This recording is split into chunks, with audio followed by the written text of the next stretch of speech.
the chef behind us, who he'll introduce himself in a moment. We teach a food culture class together where we examine different regions of the world and talk about not only the history of their food, but the culture, so that our students are, acquainted with cultures around the world. So today, Chef Eric is going to cook for you, and I'm going to give you some background in food history and a little bit about culture.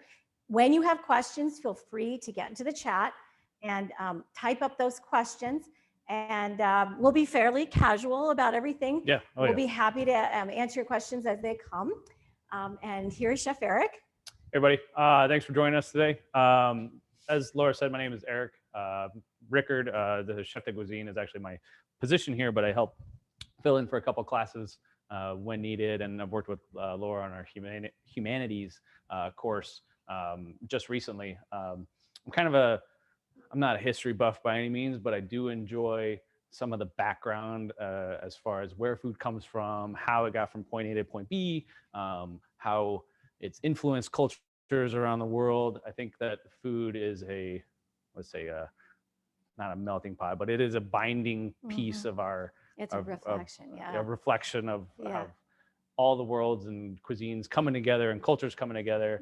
And, I think we had a discussion in our humanities course about how we can't exactly pinpoint, like we say, this hot dog's American, but it's not. It goes back to German roots or something like that. And to really identify regional cuisine is almost impossible because of the multiple influences. So I think when we look at some of the things that we're going to make today from Spain and the focus of Spain, it's got Spanish or that Spanish flair to it, but the cultures that we're going to talk about today and the influence on it doesn't exactly make it truly Spanish. It's kind of how I look at this. Yes, it makes it. I heard an expert say that it is one culture with three faiths reflected in that culture. And I think the food, not only is it reflective of the faith, but it's reflective of regional geography and this wonderful influx and outflux of different peoples. So we'll talk about all those things today, right? Yeah, there's a lot of cool like history notes with this food that we're doing today. It's kind of, as I began the research and I started looking more into it and how the three faiths that we're going to discuss really took hold of Spain. And I think you're going to touch base on the Golden Age a little bit, but like there's just so much information that just sends you down all these little rabbit holes. And I brought that up when we taught humanities, is when we got into discussing all of these like cool cuisines, like that, it just sends you off so many different tangents. And it becomes a hobby and obsession, doesn't it?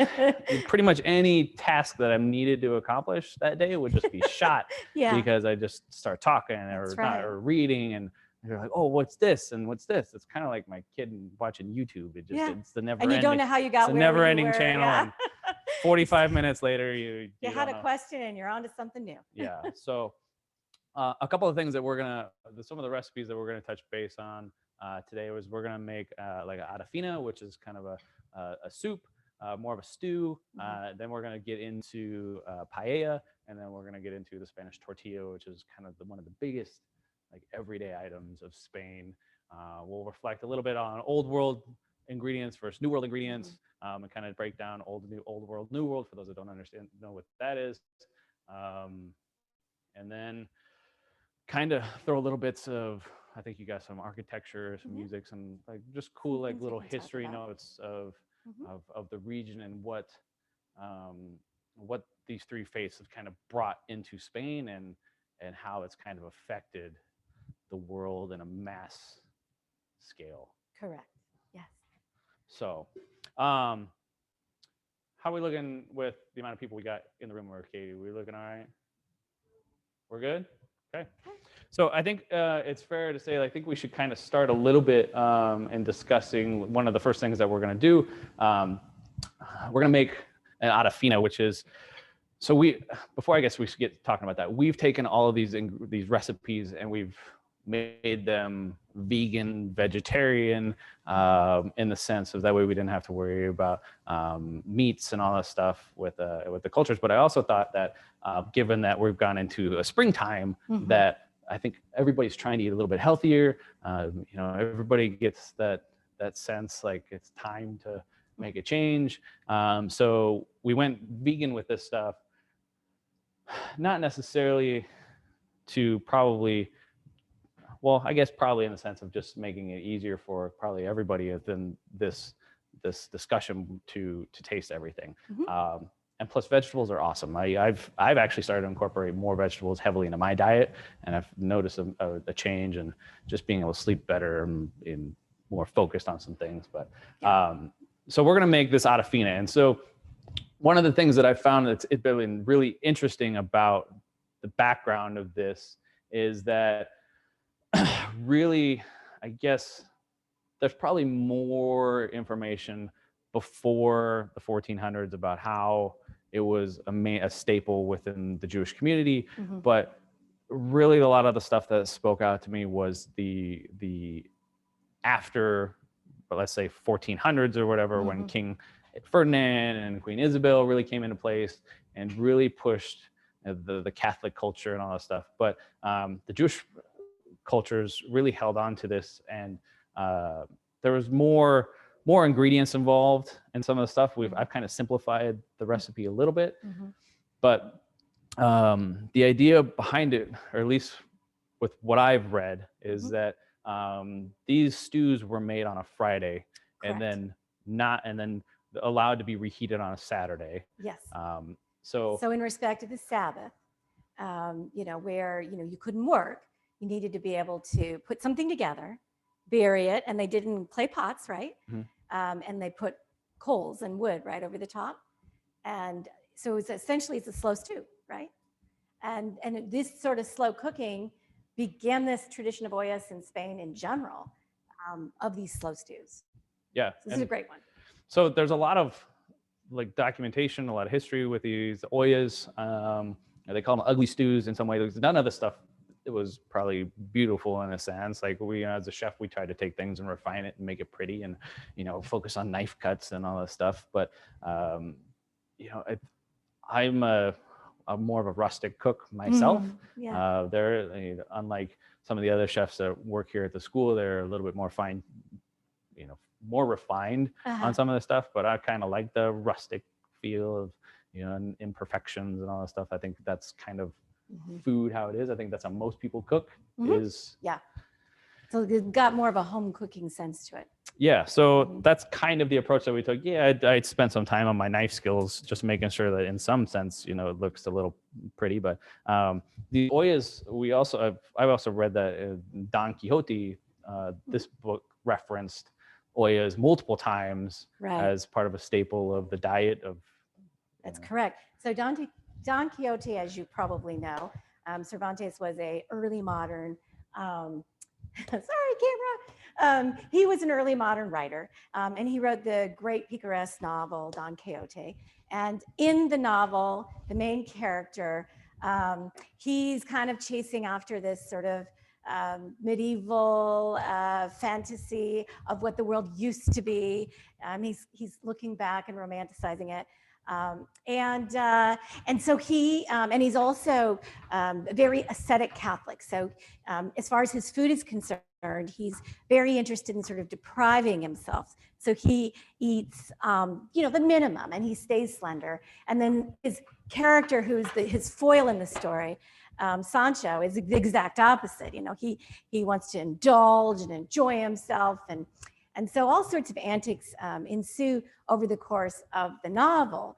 But if you are someone who's interested in reading the novel, you'll see that a lot of these ollas are referenced very specifically and directly in the novel. So that's kind of a fun reference for us as far as Christian food is concerned, and how you can see how sort of foods like that would be later considered in the 17th century a Christian food had their roots in this Jewish tradition of the Sabbath.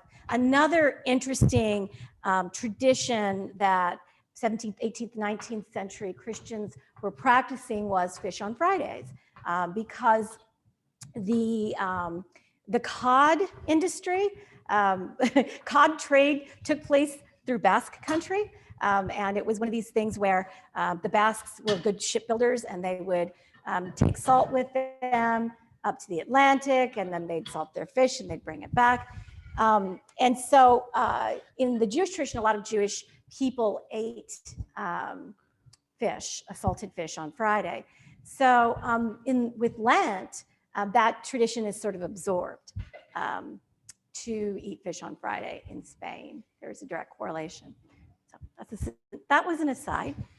So some of the stuff that we're going to be working with today, we're going to be working with some tomatoes, beets, turnips, and a few other odds and ends here and there. But we're going to start off by making this Adafina. So all of these recipes have heavy use of olive oil, right? And yes. Olive oil, it's got, I think you noted Spain's got the oldest olive oil trees. I'll tell you all about it. So we have to kind of back up to the beginning, to the Romans, and they aren't really the beginning. But there were Phoenicians who came to Spain. Iberians obviously lived in Spain, and the Celts had been in Spain. And there were olives and olive trees, but if you think of the Iberian Peninsula, you can just imagine that the climate is very conducive to olive growing. And so really part of what the Romans were most interested in was the olive industry. And you'd be surprised how sophisticated that industry was. They had olive presses. They made these, big amphorae, the transport amphorae to move olive oil all over the Roman Empire. And Spain was the primary producer of olive oil in the Roman Empire. So we kind of look to that sort of formalized olive industry as taking root during the Roman era. And interestingly enough,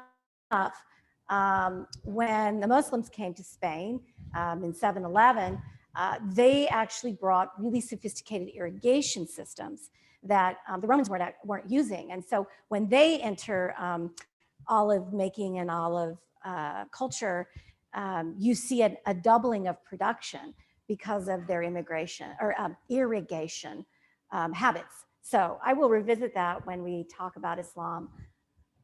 So that's olive oil. So in our pan that we've kind of started, I believe there's some digital recipes available for everybody. Those that got some of the kits from some of the ingredients that we've already made and sent out for everybody to taste. Olive oils in the pan. We're starting with, this is about 1 medium to medium large onion in here, right? Over medium high heat. We're going to start a sweat on this stuff. So when we talk about sweating in the cooking terms, right, we're low, slow, no color, right? Just kind of getting it translucent in a way, just kind of right before we start to see some caramelization take place. I love, in some of these recipes, what I kind of really like about it is, it looks like probably, depending on how the camera angle is, there's more stuff here than what we're actually needing to use at home.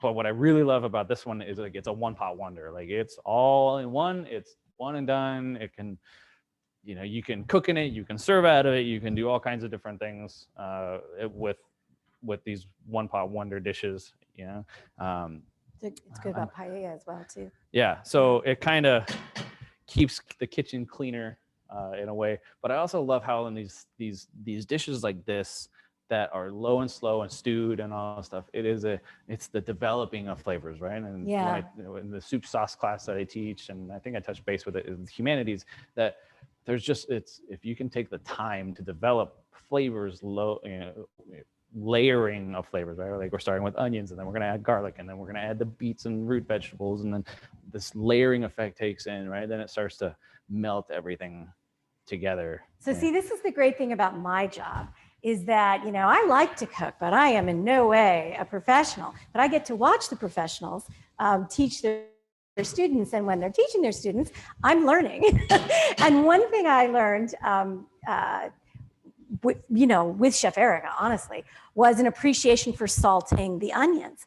Because I always think in terms, when I'm cooking, I try to be really low sodium because I'm trying to be healthy. And I didn't really appreciate the chemistry of what's happening in the pan when you sweat the onions. And now that I do, I cook that way more.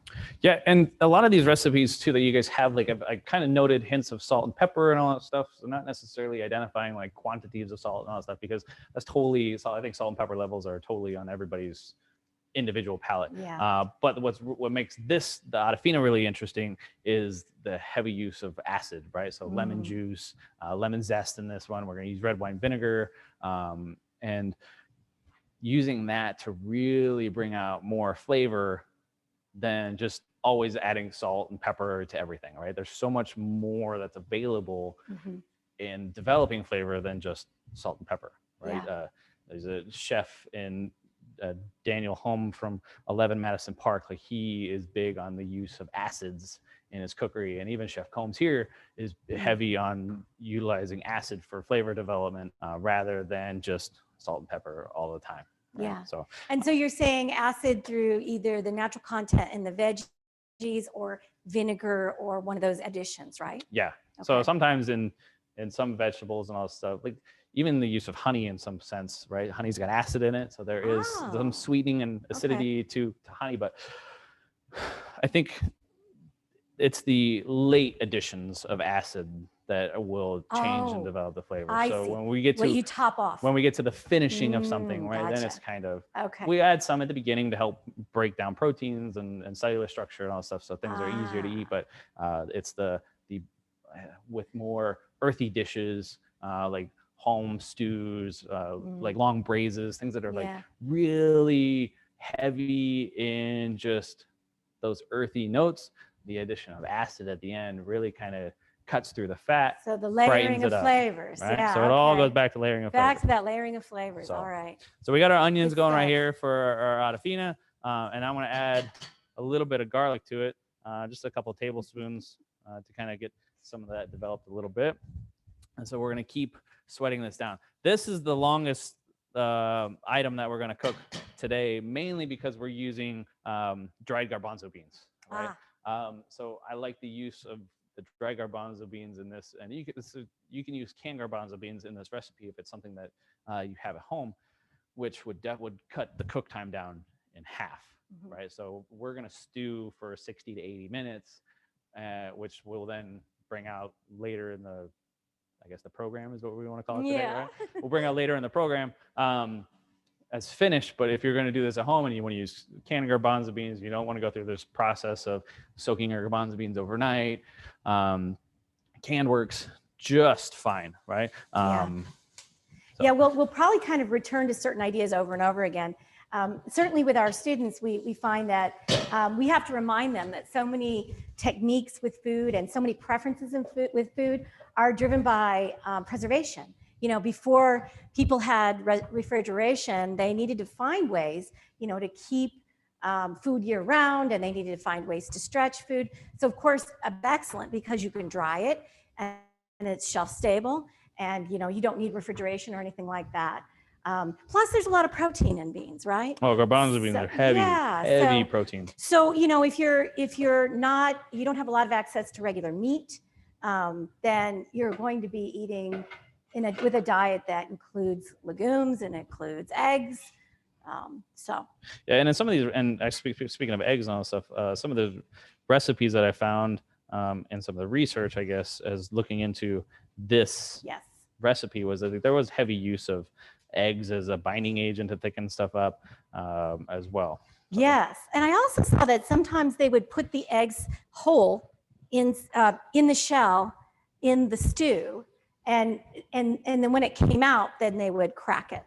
I saw that was sometimes, and in my mind, I think of that as being a layering thing too. Yeah. Like you crack it and cut it up and toss it in. So yeah, so we're getting a little sweat on our onions and our garlic right here, right? And then we're going to start to add. That's what I want to say. We're going to start to add our tomatoes into this. So one of the things that I've done with the tomatoes is, so I've already diced. You saw me dicing some up already, but prior to this, we've done a little blanching and shocking of our vegetables, of our tomatoes. So I guess back to this camera a little bit, right? So you can kind of see that I made a crosshatch on the top of the tomato, and then dropped this into boiling water for about 35 to 45 seconds, and then I moved it into ice water. So it just makes peeling the skin a whole lot easier than to actually trying to peel the tomato with a peeler, right? The reason I don't want to use a skin is I just don't want that, I guess, in the sense of going back to the refined cooking component, less of the fibrous material of the skin that just kind of hangs out. So if you wanted to, right, you can use fresh tomatoes. Right now we're kind of working with not the best tomatoes in season because, well, tomatoes are not necessarily in season in springtime. So if you have canned tomatoes at home, a favorite family recipe of canned tomatoes, that can totally be used and substitute for this. We're just using some fresh tomatoes to kind of keep everything The fresh. ones I canned last summer would be perfect. Those would be perfect for that, right? So we just have a peeled tomato and then just a quick, very rough chop. If you want to go through the process of de-seeding all these stuff, by all means, go ahead. But like I said, I'm trying to stick to more of a rustic. I like the rustic chop. I saw the Adafina once referenced sort of Spanish-Jewish ratatouille, and I always think of ratatouille as being like, mom's cooking or something. So the rough chop is the right chop, I think. Yeah, and so I'm kind of maintaining as we're cooking all this stuff. Oh, tomato jumped out. As we're cooking all this stuff, we're trying to maintain roughly the same heat as it goes along. Maybe we'll warm it up just a little bit because we just added all those tomatoes, cooling it down. But it's kind of a low, slow process. So the tomatoes are gonna slowly render down. We're gonna look for a reduction of about half its volume. Then we're gonna add our seasonings. Then we're gonna add our root vegetables and some vegetable stock. We're not demonstrating a vegetable stock today just because the simplicity of making a vegetable stock. It's literally like chop up your vegetables, put it in a pot, add some aromatics, bring it to a simmer, turn it off. And I always let it sit there for 30 to 45 minutes. Okay. Like once it's come to a simmer on my vegetable stock, I just turn it off, right? Because I don't want to continue the cooking of it. And I let it just sit there and steep like a tea? Like a tea. Yeah. For a little while. Okay. Right? I guess one of the other things that really made this dish kind of stand out to me was, I guess, when King Ferdinand and Isabel started coming into place, and the influx of, the forced adaptation of Christianity. Yes, the forced adaptation. Yes. So essentially, when we were first approached about doing this, we were told, discuss the Golden Age. And what was meant by that was the time that the three faiths were very peacefully coexisting in Spain. And so essentially, we typically mark that from about the year 711 or, early in, the Islamic reign. And then the first sort of conflicts that starts to happen with the faiths we mark by the year 1066.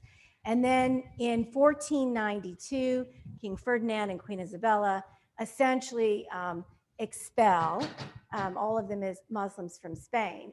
And they more or less give everybody an option. You can leave or you can convert. And so, and that's why it's framed in those terms. And some people chose to pretend to convert. And that's more or less what you're referring to is that this Oya was often seen as this must be a Jewish household. And so sometimes people would even put bits of pork in there to throw off the scent of the Inquisition, essentially. Yeah, they were like, I think they labeled it as a converso, right? So not necessarily like, let's have a conversation. It was like she's talking about the converting from Judaism to Christianity and all that. So it was kind of the identifier of them going around house to house and saying who's not cooking on a Saturday. And then they needed to have a serious conversation. And I've read that sometimes Jews would hang ham in their homes that they didn't eat and didn't touch, but they were trying to throw off the authorities. During Islamic rule, Jews and Christians were permitted to practice their faith. They were given a certain status. There were higher taxes and there were some limitations if you didn't convert to Islam.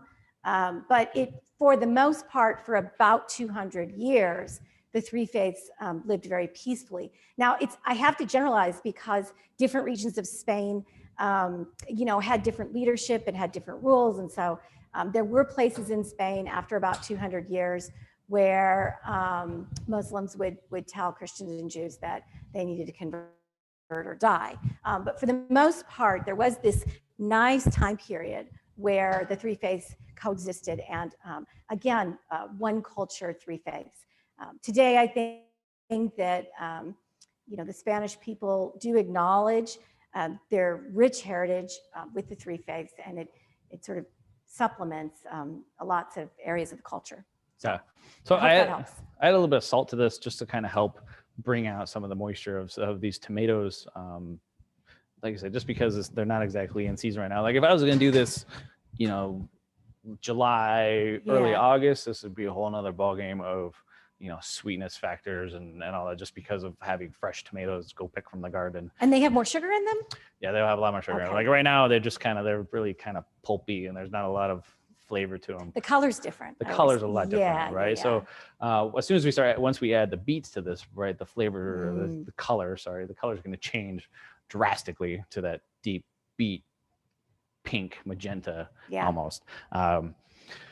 So we're going to kind of stew this down for just a few more minutes, and then we're going to get into adding some cumin, coriander, chili, some red pepper flake, and some turmeric to this as well, right? So we're sticking to Spanish cuisine or whatever, but like when we look at this from a broader picture, right, we step back and we start looking at where did all this stuff come from? It kind of changes our outlook a little bit.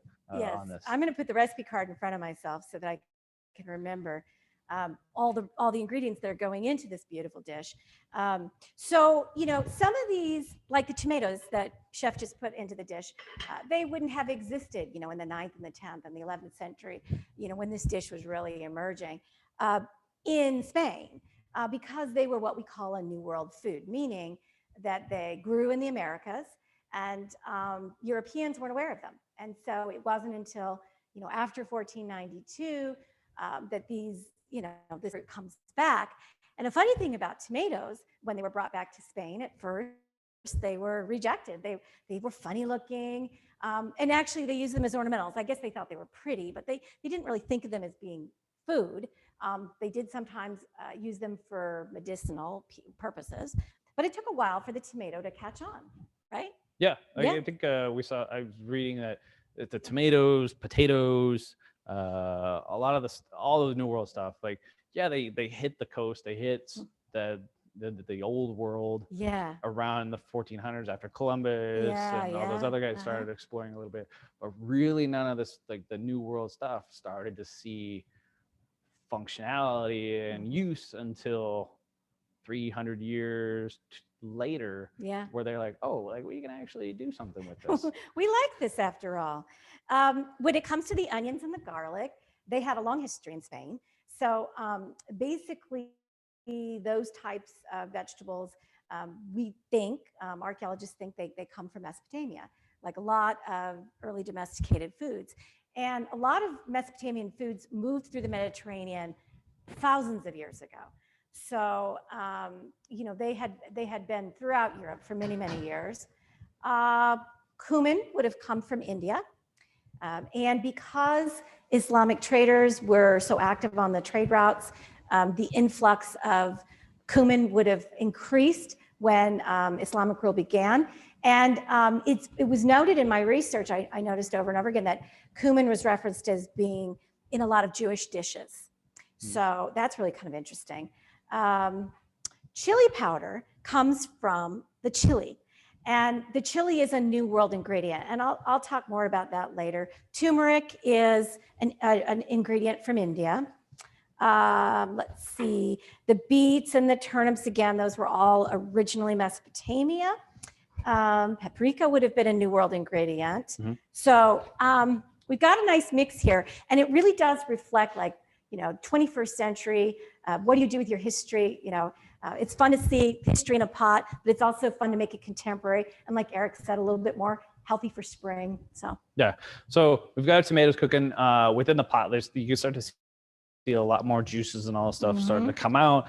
You can smell things happening. So now we're going to start to add all of our dry ingredients, right? The cumin, the coriander, the paprika, like all those dry ingredients are going to come together. So it's almost going to go from what looks like, I guess, when you look at like a basic Italian, like when you're going to make pasta sauce, right? The onions, garlic, and tomatoes, right? And then you're going to add all these spices. So then it takes on almost this Indian feel, right? And it definitely kind of takes on the smell, the color, the look of a curry happening at one time. This is going to be a pretty dish, isn't it? It's going to be really pretty. Like it's deep magenta color when it's all said and done. That's right? exciting. Like beets, heavy, like you said, heavy Mesopotamia influence.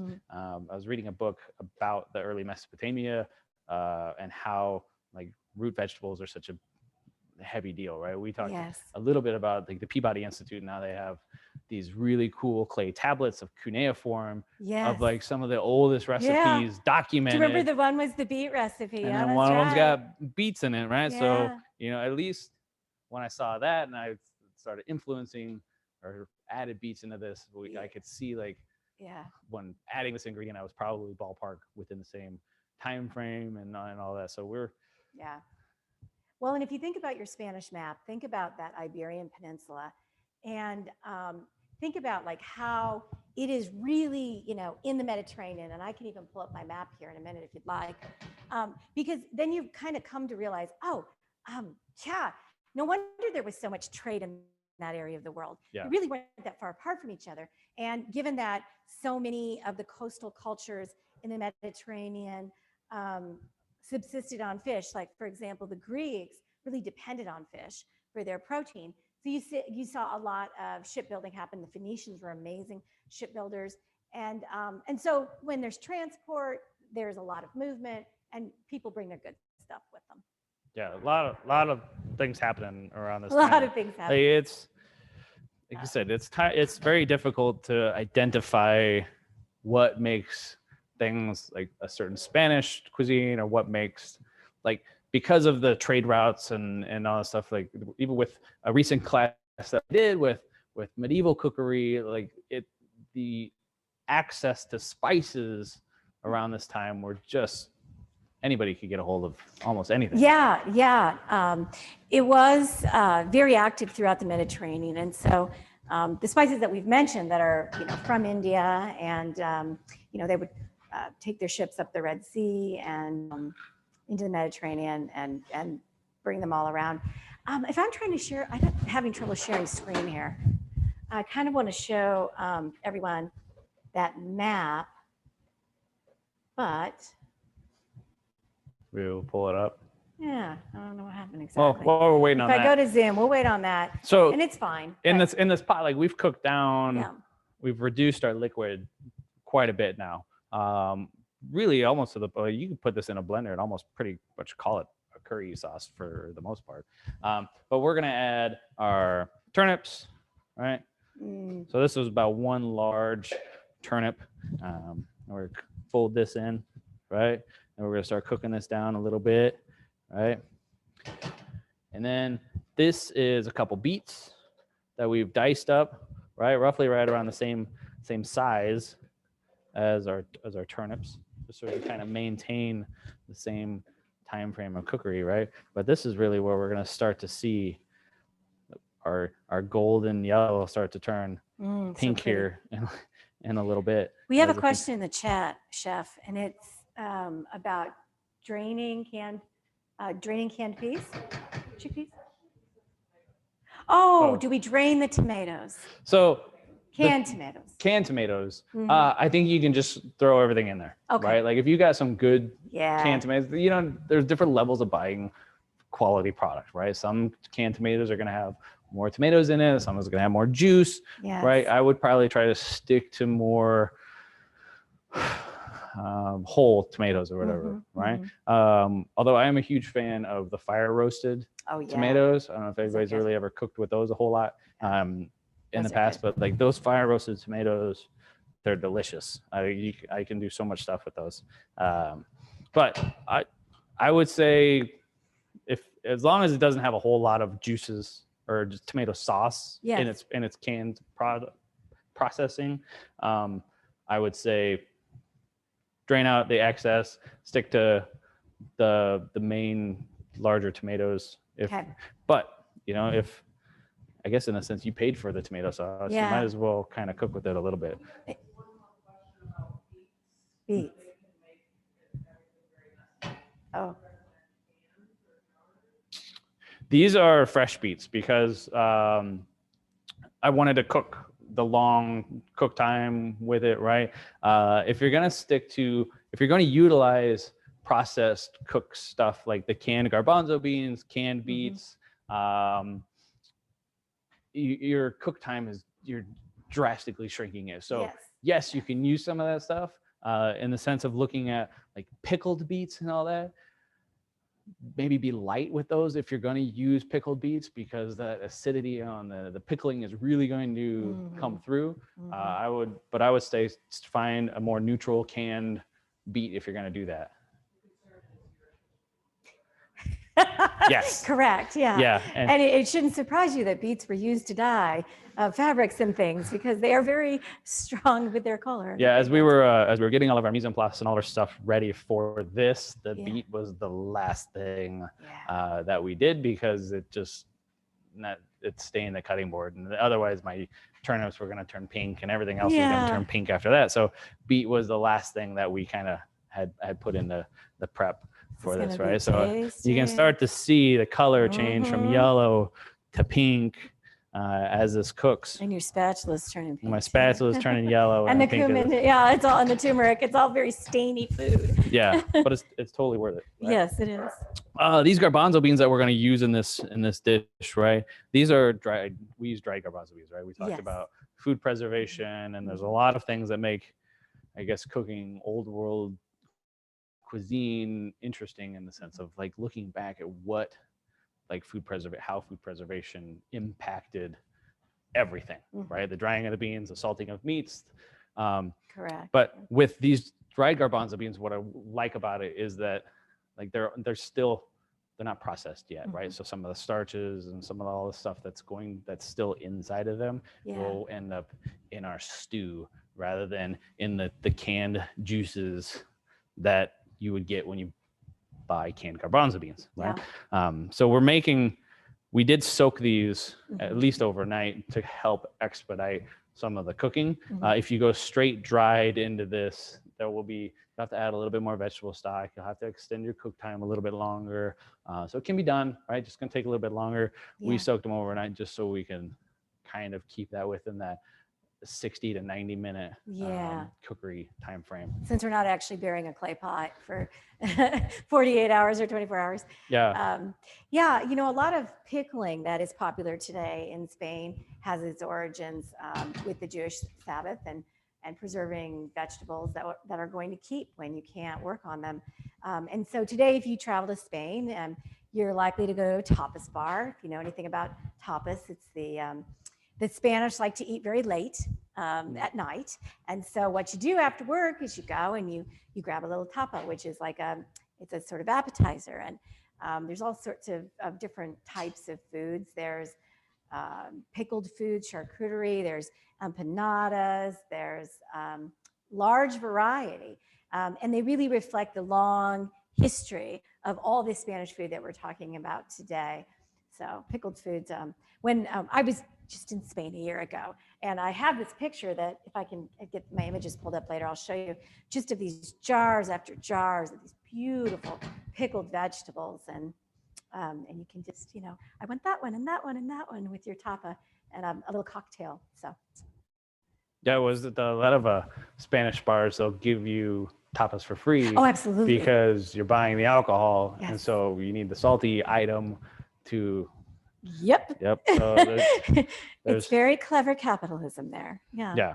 So I don't know if you guys can see the color change that we've had recently. Like this has turned very magenta, purple, pink love, it looks awesome. So what we're going to do now is we're going to add our garbanzo beans. This is about a pound of garbanzo beans that have been soaked. I'm going to fold these all together just so we can kind of mix everything in.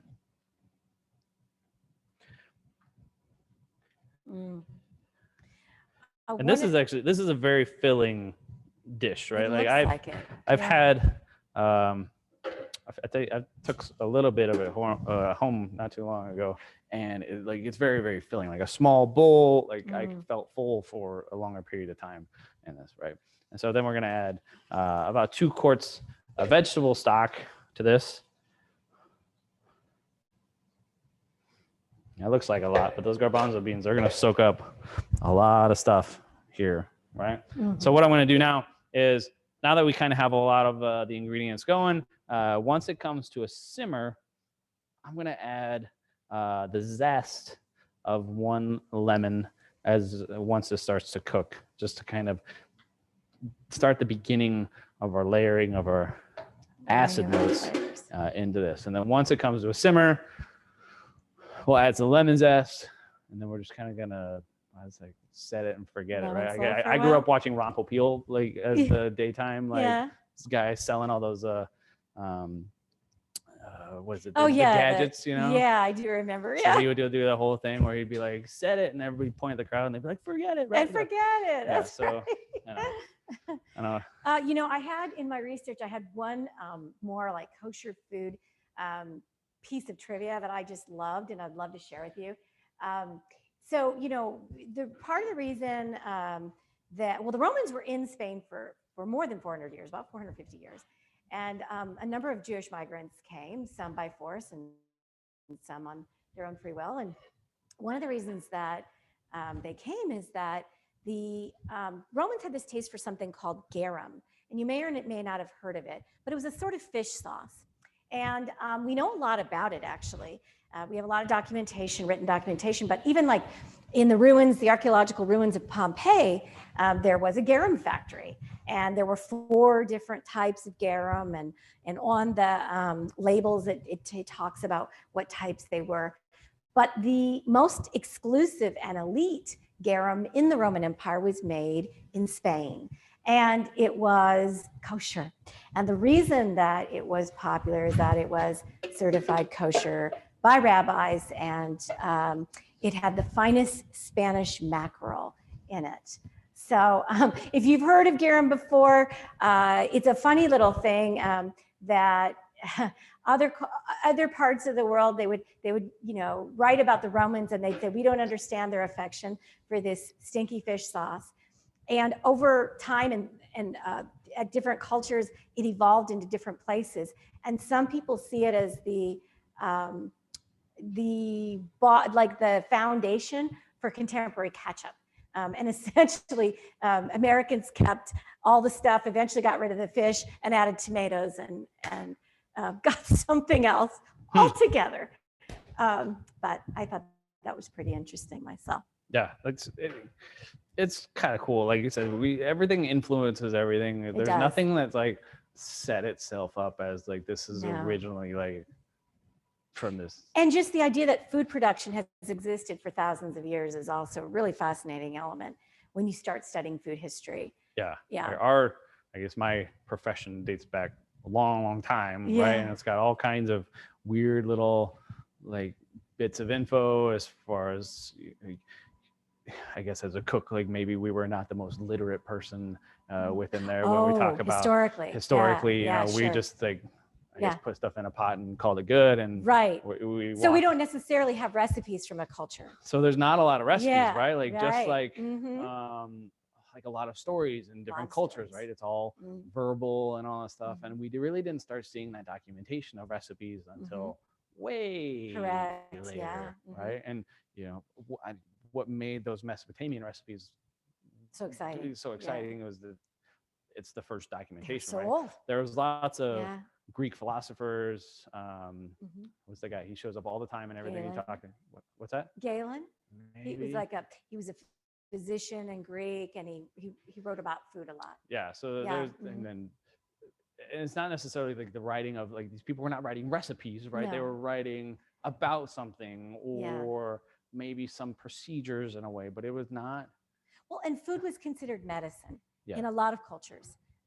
So very often there might be some combination of herbs or foods in general that were seen as positive or negative towards your health. Yeah. So it's, I guess my job has got some really cool history behind it rather than it sure does. Because it did, we, as a chef, we really just didn't start seeing it as a profession until like I guess it was 1980 something. Like we finally got identified by Department of Labor as like a career, right? Yeah, it was really, we were domestic. Yeah, we were labeled domestic help or whatever, and then not until later we chefs were professional, right? Interesting. Yeah. Cool. So.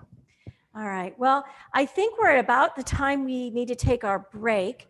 I'm going to figure out how to share some images with you over the break. I did have a couple of things I wanted to show you, and maybe I'll backtrack to that because we've got lots of time today. So no worries. Take a break, and we're going to come back at 2:15. Is that right? 2. I'm sorry, 2. My goodness. Yeah. Okay. We're going to come back at 2, and we are going to start paella. Yeah, and then we'll give you the update on the Adafina, where it's at. We'll hopefully see it simmering by that time. We'll wait to add the lemon once everybody comes back, and then we'll move it behind me where I got a nice stove to kind of keep everything going. That's correct. And then we'll get into paella, rice, the whole thing. The whole thing. We'll talk about a lot of stuff. All right. Thank you. Okay. All right. So,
can't taste it too. There.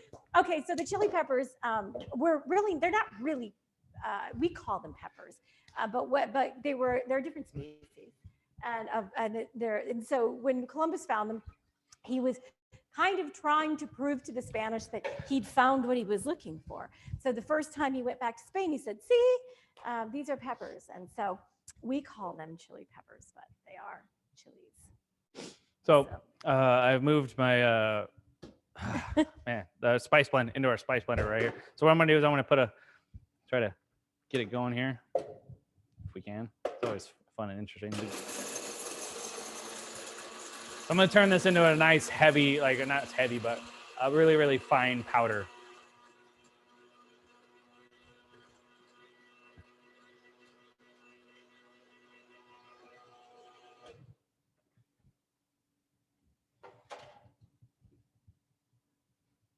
Yeah, now that the red pepper flake is kind of toned down a little bit, so you smell more cumin.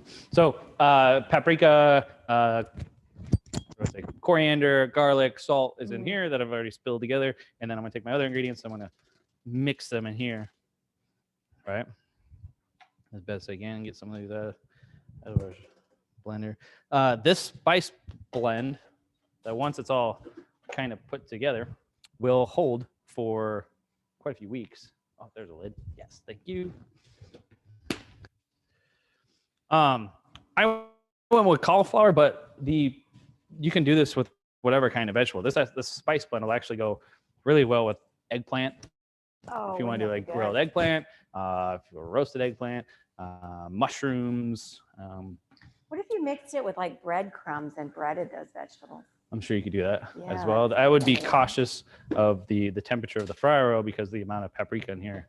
And what about baking? I like to egg wash and bake vegetables that are probably do that. Yeah. Yeah. Now it just smells so good. Now when you smell it, you can tolerate it a little bit better instead of gagging yourself over. It smells good. Yeah. So it's got some heat to it. So we got our chorizo spice. So this will yield, that's about a cup of spice is what I would say. And then we're going to use that with our cauliflower. So I got some cauliflower already cut up. All right. So we just kind of large dice in a sense, but really what I want to show you is like how much of the cauliflower head we are using in this, which is pretty much, like I said, everything but these green leafy bits because I just don't want to use them. Right. So what I do is like I've just cut this in half, but what I'm gonna do, I always just kind of go around the outside and just kind of cut off like the tree branches, looks like, and I just keep working my way around it. So that way I got large florets.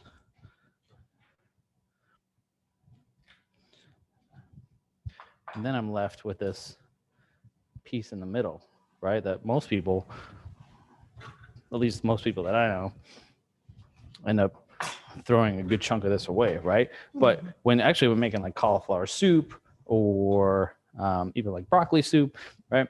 Like this piece, right, still has a lot of flavor in it. So I'm still gonna, well, it's edible. I would normally throw it away. Right? So I'm not gonna throw it away. Good. The florets, right? I'm just kind of gonna, if they're small enough, I'll just break them off. If we need to, we'll kind of chunk them into just some larger pieces in a way, right? So you can kind of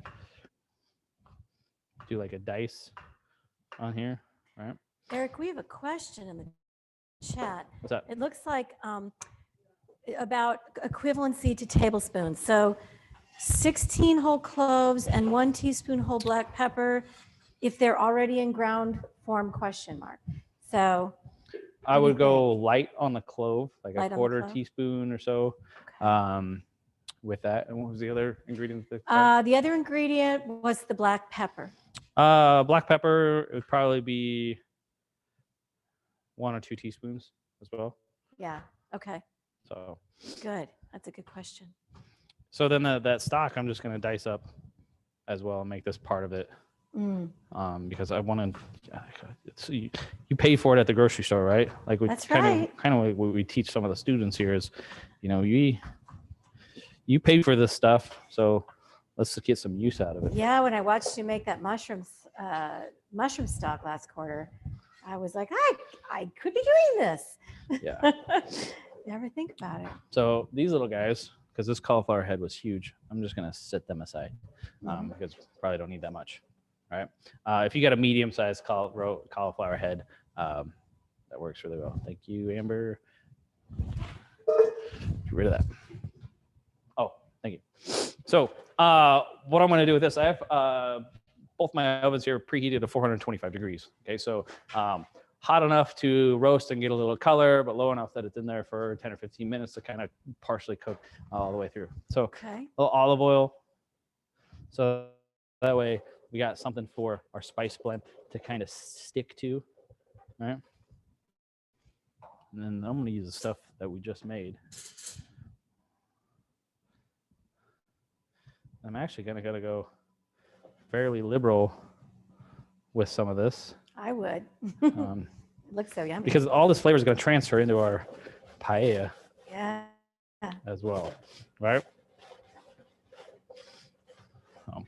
Like I just really like the cauliflower itself and how versatile it is with. I guess there's so many different cooking techniques. There's so many different cooking applications for it. Like you can. I've done like smoked whole heads of cauliflower, or roasted whole heads of cauliflower.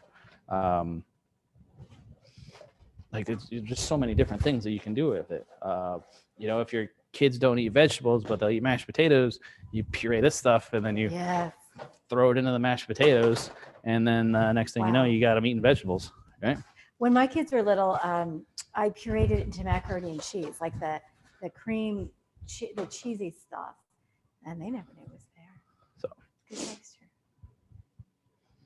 So just a couple spots that we missed. Okay, so 425 degrees. This is gonna roll in here for about 10 minutes or so until we start to see a little bit more, I guess, a little color on the tips of our broccoli. Starts to soften up just a little bit, but we're actually gonna we're not gonna cook it all the way through, right? Because once it goes into the paella, we're gonna continue to cook it even more. So it'll still be a little crisp when it comes out. Still a little crisp. Maybe not as far as al dente, but like a little under al dente as well. Okay. So, so that's kind of what we got going on with those two things, right? What notes do you have? Well, you know, I had found this resource that's sort of fun, and okay, hang on. I'm going to have the same problem, but let's see if I can solve it on my own this time.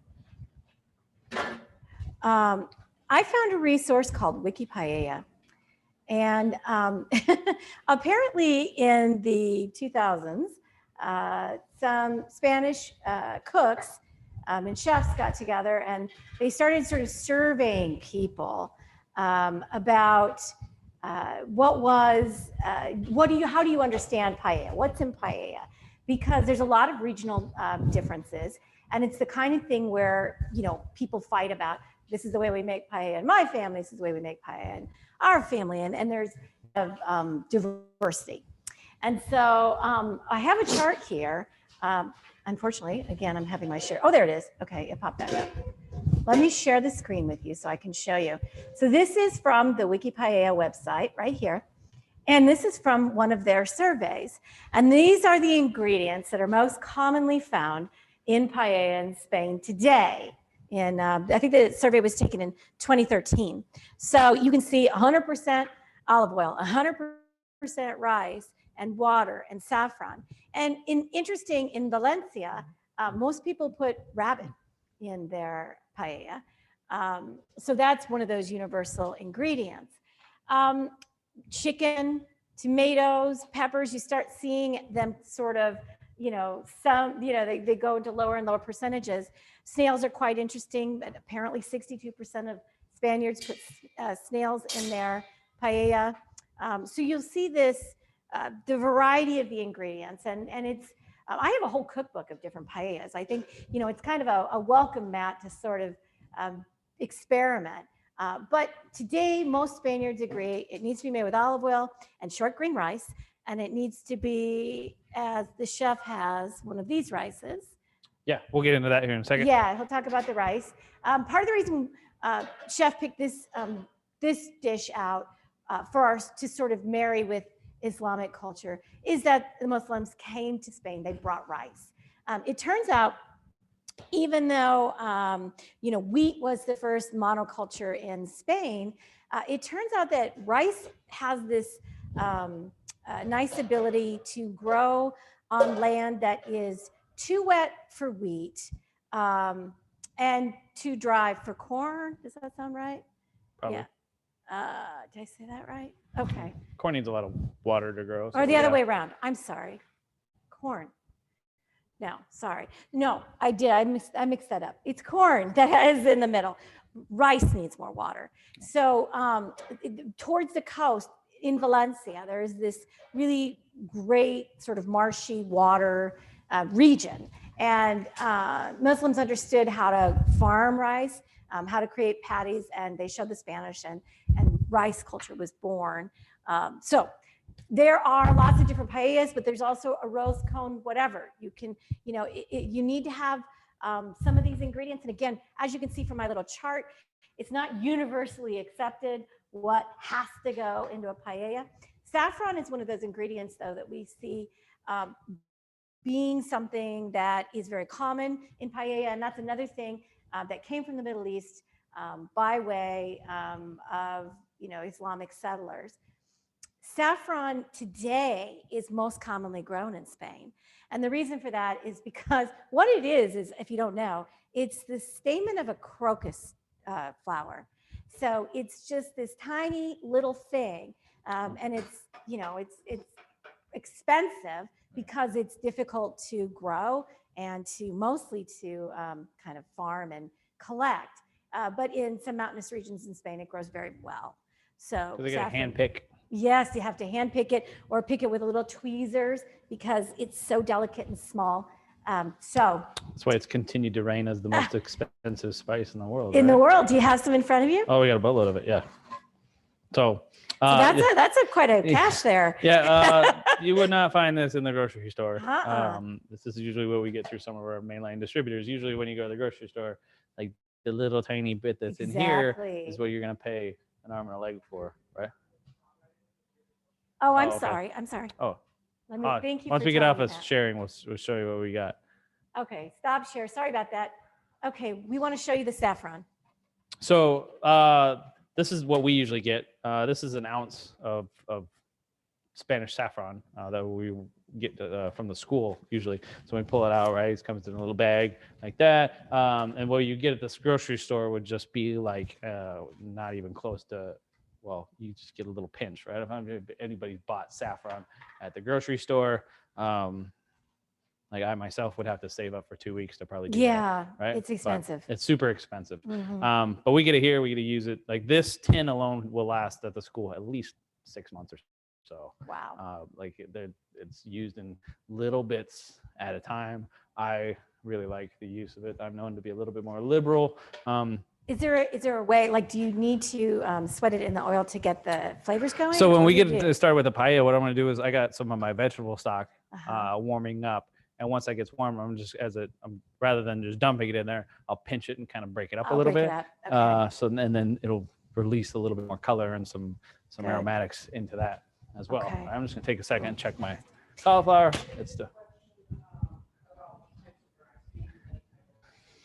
So with the rice, we are using short grain rice. So we're using Calaspara rice with this. I don't know if you guys can spotlight this thing right here. This is the bag that we got.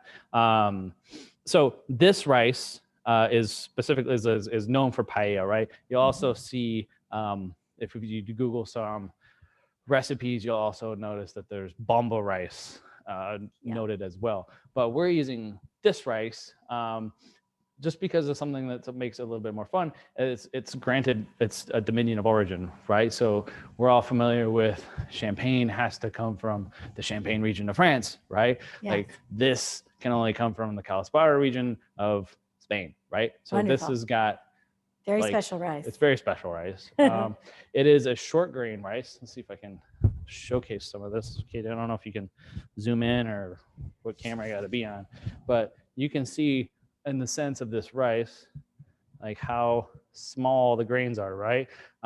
Those of you that have dealt with arboreal rice, kind of along the same lines with that, a little bit smaller, high starch content, right? So this is the rice that we're using. So bomba rice, Calspara rice. If you can't find those, you could probably get away with arboreal rice because that's more probably well known within the grocery store systems. Yes, I would imagine. Yeah. Jasmine rice would probably not be the best because jasmine itself has got some sweetness to it, and it's longer, right? Mm-hmm. Yeah. I'm learning this by listening to you. Well, and you know what? Another fun fact about rice in Spain is that the word arroz actually comes from the Arabic. So there are a number of words in Spanish today that come from the Arabic, but it's sort of fun to think that rice is one of them, arroz. Yeah.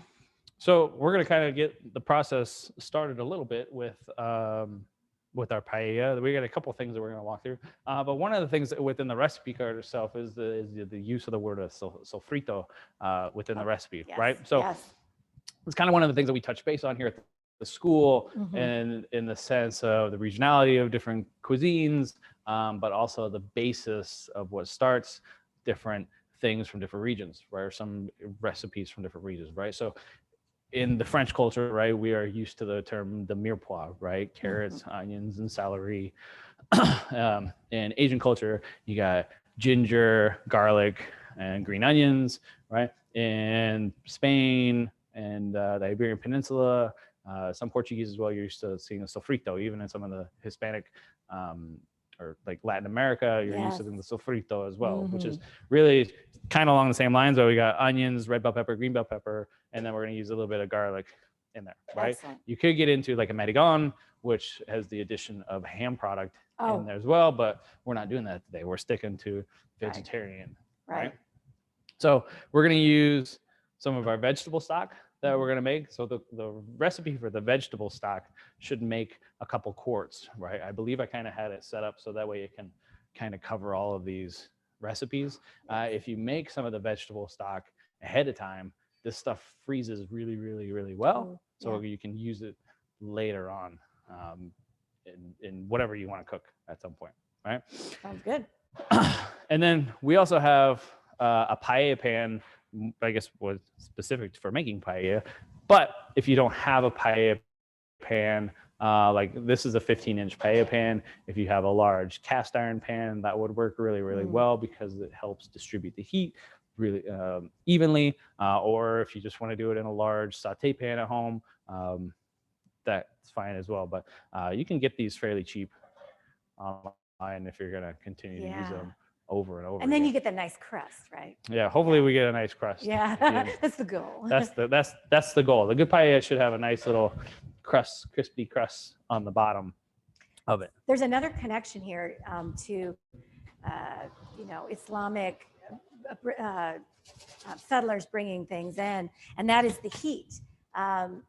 Citrus was brought to Spain by Islamic settlers, and today in Valencia, one of the things you do when you're making a big paella is to cook it on citrus wood. The citrus wood is a very important part of that. Yeah. Now, of course, it's almost like in America, we would think about barbecue culture where you kind of commit your day to it. It's that kind of thing, low and slow and outside. But the citrus wood is part of that. That's kind of a fun connection. Well, you don't have to commit yourself to the whole day on this one. Not on this one. Not on this one. Like Not the way we're doing an hour, hour and a half max, right? What's that? Rinsing the rice? You can rinse the rice. I am not in this instance because I want that extra starch. Okay. Right? Or at least that's my ideas behind this, right? So like with a risotto, you don't, right? No, risotto, arborio, like I don't rinse. But if you're gonna do like steamed rice at home, like the white rice, you would rinse it off because then it gets all super starchy and then it boils over and then it makes a mess. I know. But I'm not rinsing it because I'm gonna contain everything within this pan. Okay. So we're gonna start with our sofrito, right? Kind of get this going a little bit. So I'm kind of gonna do the same thing, same idea as when I was starting our Adafina, was kind of find a temperature I can maintain, low, not necessarily low, slow, but just like a medium high heat, right? For those that are cooking on electric ranges, I feel your pain at home. It's not as easy to watch. Like the nice thing about a gas range is like I can look down here and I can kind of see where things are at and I can make the adjustments. Electric ranges don't work as well, right? So we're gonna start with let's see, where do I want to start? Probably a little bit of little garlic. Start with a little bit of garlic, right? There's different applications of garlic in here, just because I want to continue to build and develop flavors as it goes, right? So we got this nice Paella pan. We're gonna make full use of it. Once I start to see some of our little bits of garlic kind of turn brown a little bit, we're gonna add our onions, our peppers, and we're gonna cook this down. So it's kind of gonna look like a lot, right? But once this all cooks down, it should at least be about half of what you see, right? And then you guys that are not cut right, just get rid of those. Try to maintain consistency, right? So all these are cut roughly the same size, small to medium-ish dice as well. Right? One of the other things in this recipe is the use of more tomatoes, right? Yeah. So what I've done with this tomato and the goal is to just get the meat on the inside. Okay. So I've cut the end off and I got a box grater. And I'm going to use the large bits on the box grater. I showed this to Amber yesterday or the other day. She was shocked. She was like, were you shocked? Right? Cauliflower's getting close. So what's cool is like we can sit here, we can grate our tomatoes. Yeah. But I'm not grating the skin because the skin is getting pushed out on the side. Yeah. Wow. That's a nice little shortcut. So then I just have the skin right there. Oh, yeah. Where have I been all my life? I don't have to use that. And then what you're left on the inside is the tomato. This seems like a really good tip. Tomato juice, right? Or the pulp. I like this. So I'm going to kind of, in a sense, grate or juice my tomatoes. I guess you could do this if you're going to make tomato stews or tomato soups as well, rather than going through the whole process of blanching and shocking. Yikes. Well, I'm one of those people that has like 12 tomato plants a year. I grow a lot of tomatoes. We had a cherry tomato plant that grew last year, and it took over. It killed everything. It just sucked the life out of everything else. Oh, did it? In my garden. Yeah. Yeah. You got to like have them far enough apart. Yeah. Mine get as big as me. So I got about 4 tomatoes that I'm going to grate and get my juices out of here. Wonderful. And another thing that I had promised you, Eric had alluded to it, was these old olive trees. And when, Muslims started introducing these advanced irrigation systems, then we started seeing olive trees produce twice as much olive oil. And by the 11th century, there were these great groves that are still alive today. So I'm going to share my screen with you, and I'm going to show you this picture that I'm kind of excited about. It's not huge, but right there. This right here that I'm circling around is a 1,000-year-old tree. And it's still alive, and it's standing in Spain, and there's a grove of these. So it gives you an idea of just how long and far and deep the olive oil industry goes. I'm going to stop share there.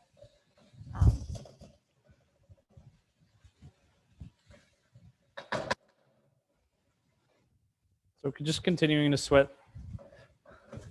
our vegetables down. I'm trying to keep them nice and evenly distributed on the pan, so that way they cook a little bit more evenly. All right, let's check our cauliflower here.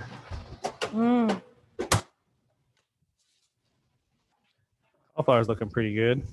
Starting to see some colors, right? See some of the steam coming off. I can smell it. Kind of Yeah. smells like chorizo. So I think I'm just gonna set this aside on my rack over here until I'm ready for it. All right. And so we're gonna maintain the same temperature of our paella of the oven because we're gonna finish the paella in the oven, right? So we're kind of some of the recipes that you do, you can finish this all the way on the stove and really solidify your crispy, crunchy bottom, right? But if you haven't made paella in a long time, or if you've never made it the first time, right, the oven is a nice fail-safe. So that way you can make sure your rice is cooked without burning the bottom of your pan as well, right? Yes. Because nobody wants to scrape off burnt bits. No, we don't. In the bottom of the pan. But everybody likes the crunchy bits. So we got just a little pinch of saffron in our dish right here. That I'm just kind of pinching and I'm kind of rubbing together my fingers. Okay. And then we'll start to see. I like saffron, so I'm gonna put a little bit more now. We won't tell. We just added $10 to this cost of the recipe. It's for our viewers. Our friends at Tri-Faith are very grateful. There we go. We want to see some color in our vegetable broth now. Saffron's a really pretty color too. I love the smell of it. Like it smells like tea. Fantastic. There's some people that they don't like saffron, and I don't know why. I don't understand that. Like you can see the color change dress. Like it's taken on that yellow, golden color already. Wow. All right. So beautiful. So we got our tomatoes ready. So we got the recipe that you guys have. There's a lot of different ways you can look at this. Like I got lima beans, artichokes, green beans. If there's other vegetables that you like, you can throw them in there. Other herbs or aromatics. It's kind of, I look at recipes as a guideline, not necessarily this is what has to be followed. Sure. Right? Yeah, I love it. Although baking and pastry, that's a whole different ballgame. That's like follow the recipe. Yes. There's a little bit more of a science to it. That's like, a little bit more of a science to that. Yeah. Check our Adafina back here. I'll bring it to the front so you guys can see how much it's. Excuse me. Still got a little pepper in there. Excuse me for 1 second.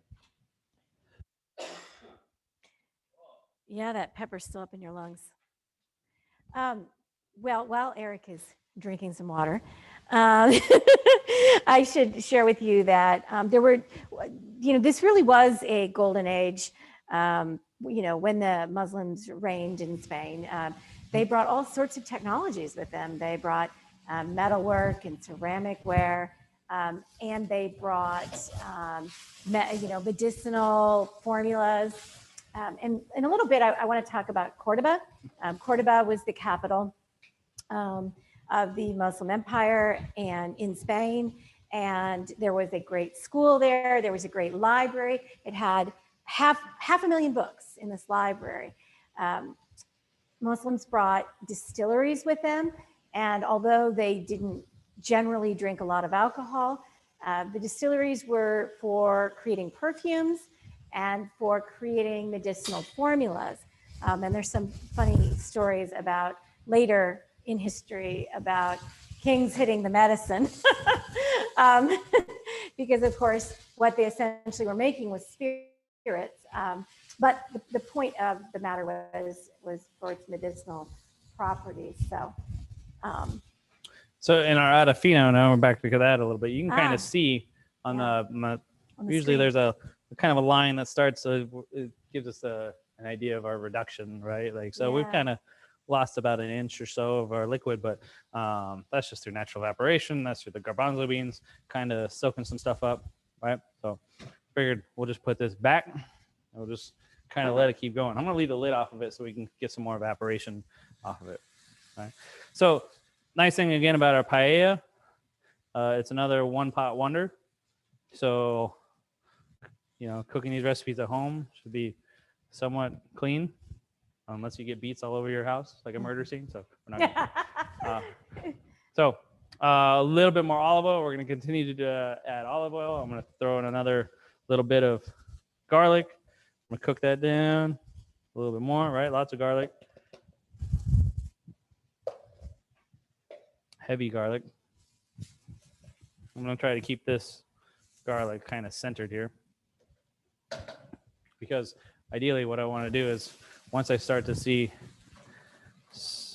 a little bit more color, and it softens, my garlic softens up, I'm going to add my tomato to this, right? Yeah. And then we're going to cook our tomatoes down, almost like a paste. So, see the color, sneak our tomatoes in here. Gonna kind of keep that centered for a second.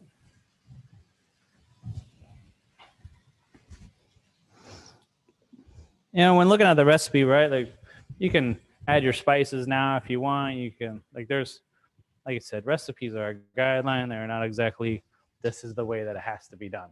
Right? So pretty much I look at like these one pot wonders as like, as long as it all ends up in the pot, we're good. Yeah. You know? Yeah. But the slow developing of flavors and all stuff, like that's kind of a integral part. But I guess if you really wanted to just throw it all together, I guess it could be done that way. Yeah, I guess it could be. I know, you know, I think that crust in that pan, it's kind of a part of it, right? Yeah. Yeah. Our students often, you know, they want to know where all the ingredients are from. I know we've said that before, but at this time period, the 9th, the 10th, 11th, 12th century, we saw spinach come to Spain through the Islamic trade routes, apricots, almonds, of course, citrus I mentioned before, and saffron we've talked about, rice. But the one that I thought was the most interesting was sugar, because Northern Europe really didn't have a lot of access to sugar. But in Spain, they had access to sugar by the 9th century. Of course, you know, the climate in Spain, again, to repeat myself, is warm, right? And more conducive to things like growing sugar. So they were able to do that. And in our next session, when we talk a little bit about the Christian influence on food, we'll see some, a little bit more with dessert making happening. Yeah, so we talked marzipan. Yeah.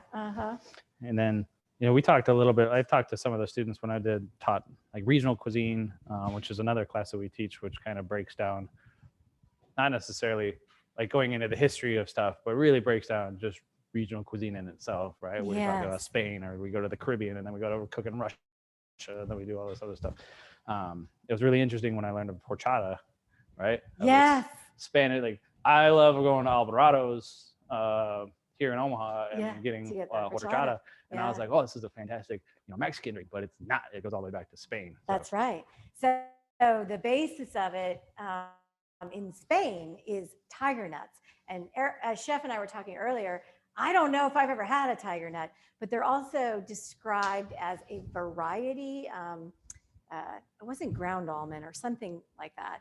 So I suspect that they're very much like almonds. But in Mexico, the base is rice.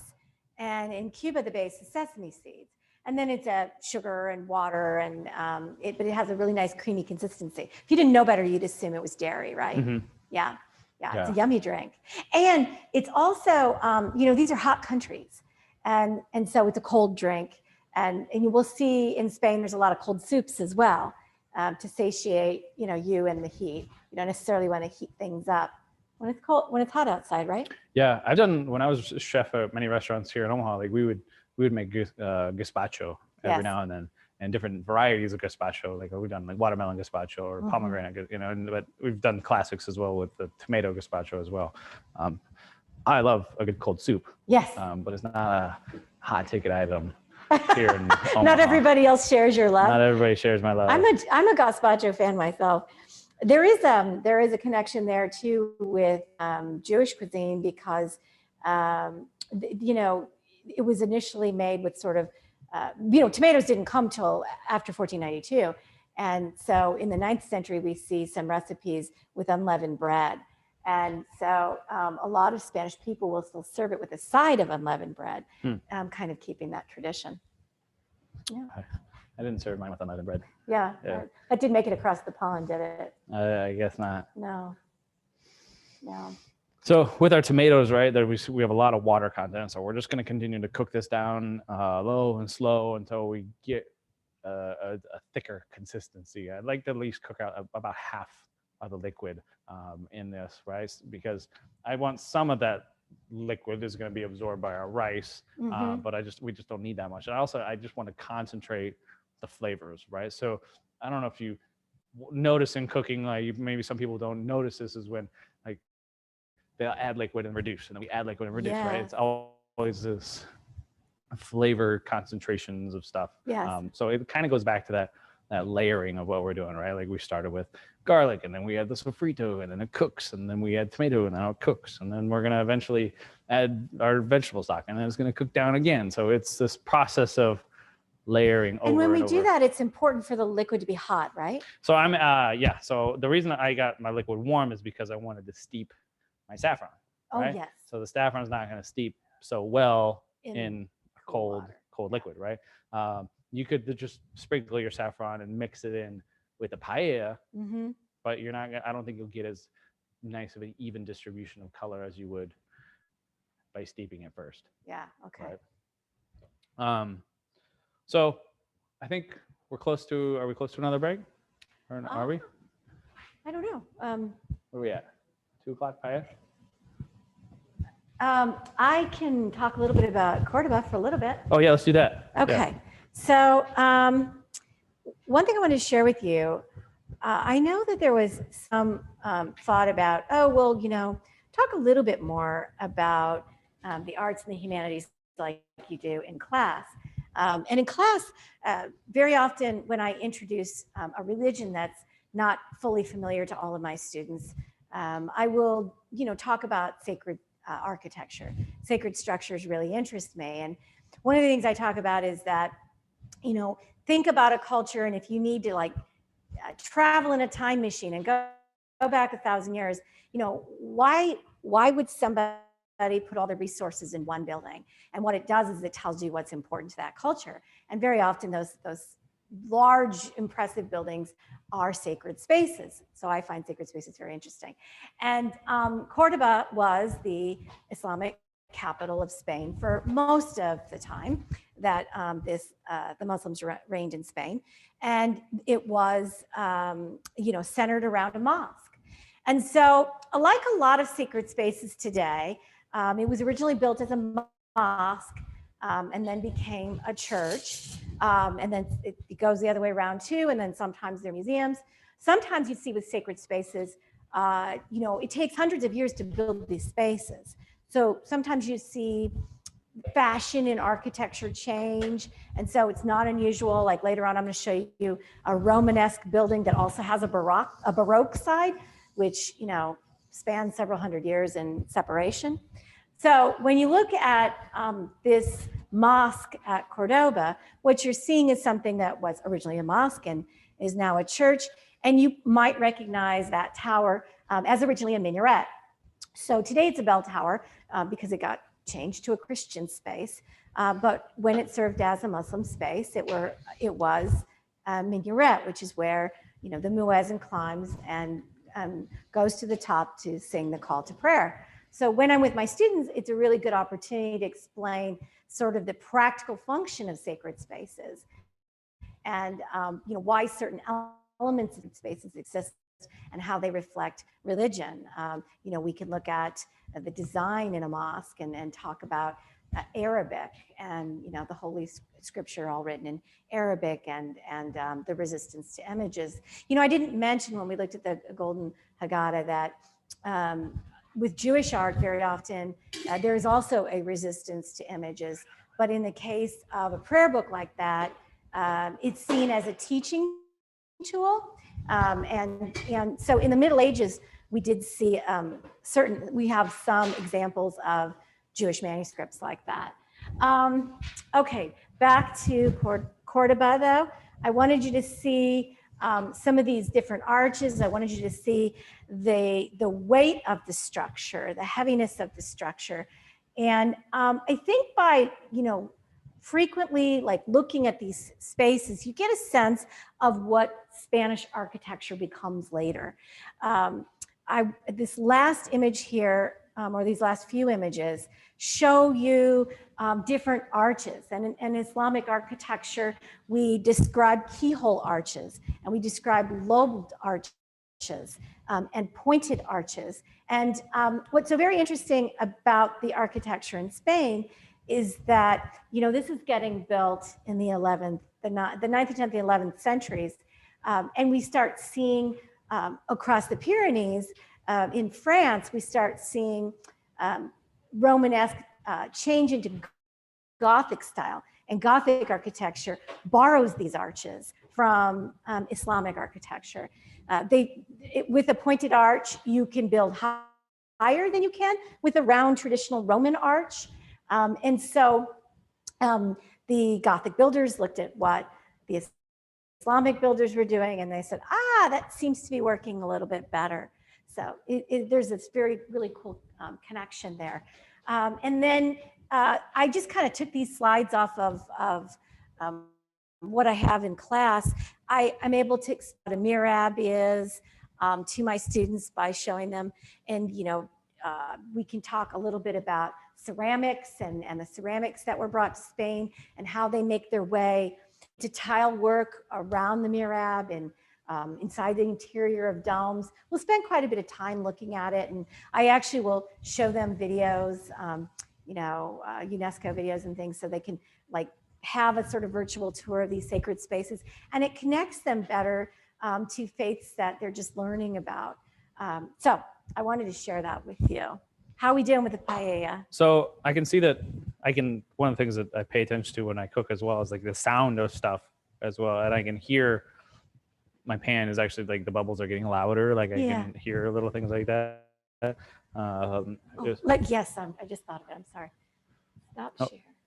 So I can hear. Bubbles are getting louder. So I hear this change in the pan, right? So when I start hearing stuff like the pan is getting louder, right? Like you can, like to me, there's a noticeable. Oh, I can hear it. Yeah. There's a noticeable difference in the simmering. It's faster. Right? Yeah. Because there's less water in it right now. We've evaporated more.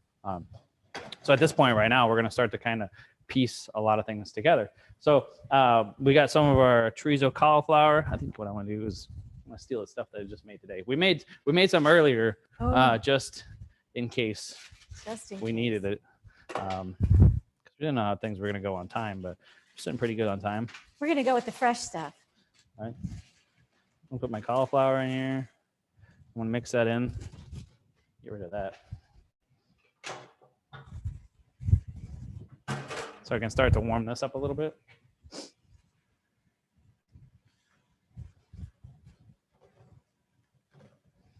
Mix all my stuff around. You can see that the amount of liquid that's left from the tomatoes is kind of, there's not much left at all. Like I can scrape the bottom of the pan and it's not coming back together.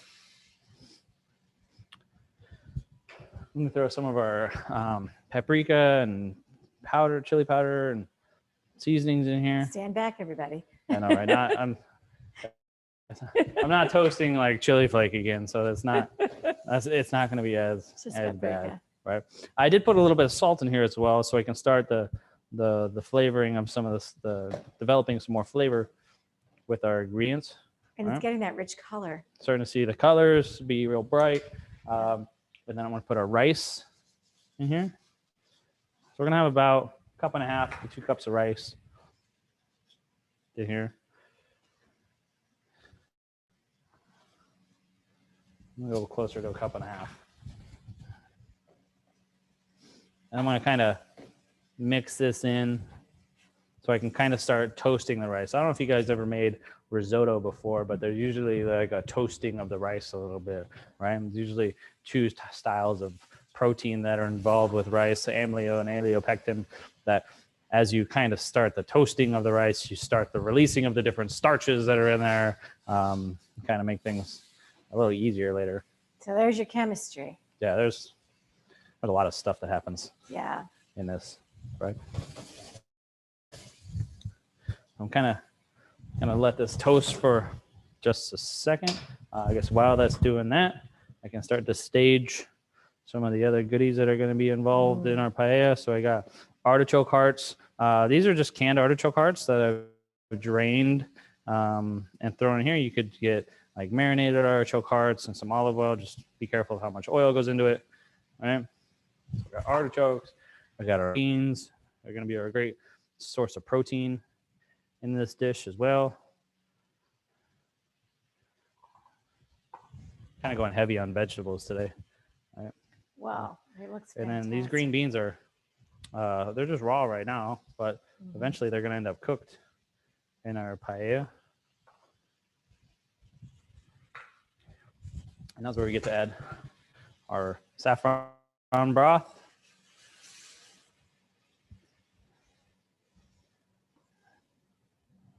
And I'm just kind of going to shake it a little bit.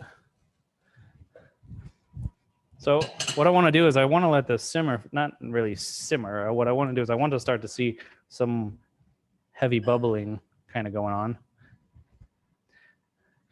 because then I'll start to see some of this liquid disappear. Right? It starts to thicken up quite a bit, mainly because of the rice is starting to soak up all of our liquid. Right? So I'm gonna let this hang out for just a second. I'm not trying not to mess with it too much, because that crispy bottom comes from not really stirring it a whole lot. Oh. Okay. So we're gonna kind of leave it alone to soak up some of our broth. I am gonna control the heat just a little bit so I don't burn it, because if I burn it, then the bitter flavor goes throughout the whole dish, and then it's totally ruined, right? And I don't want to do that. So it's a balancing act, isn't it? There's a balancing act. There's always balancing with flavor and everything else. And so we're gonna let this hang out for just a couple minutes, right? And then I'm just gonna throw it in the oven. I'm gonna forget about it for about 20 to 30 minutes, so I can watch the rest of the liquid to be absorbed. Our green beans will cook because they're gonna steam in the oven a little bit. Artichokes are gonna get hot. Lima beans are gonna get finished cooking all the way through.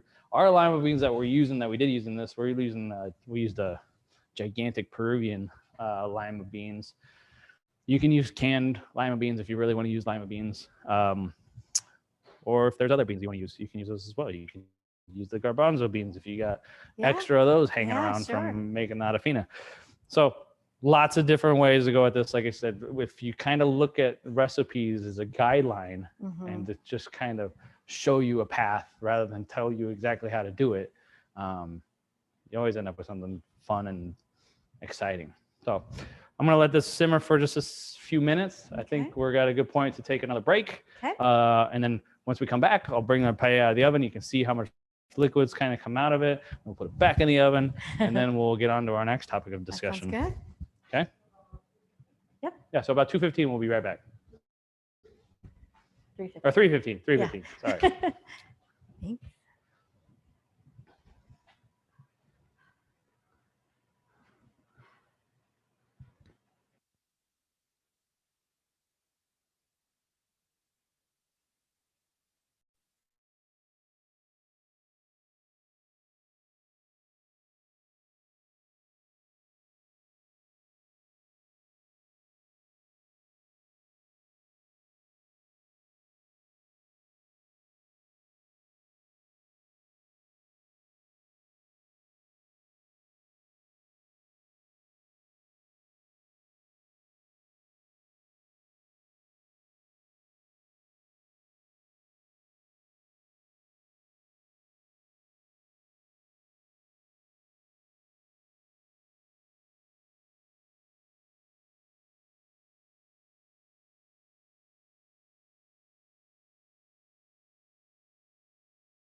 Hello, everyone. I hope you can hear us. Chef is checking out our paella.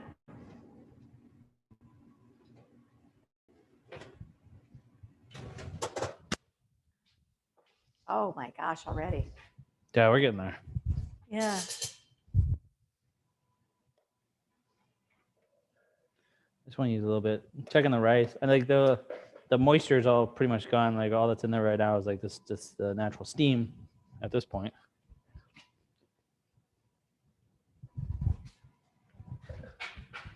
The rice is getting there. So I'm gonna cover my whole back up. Cover it with the artichoke again. Throw it back in the oven for a little bit longer. We're getting there.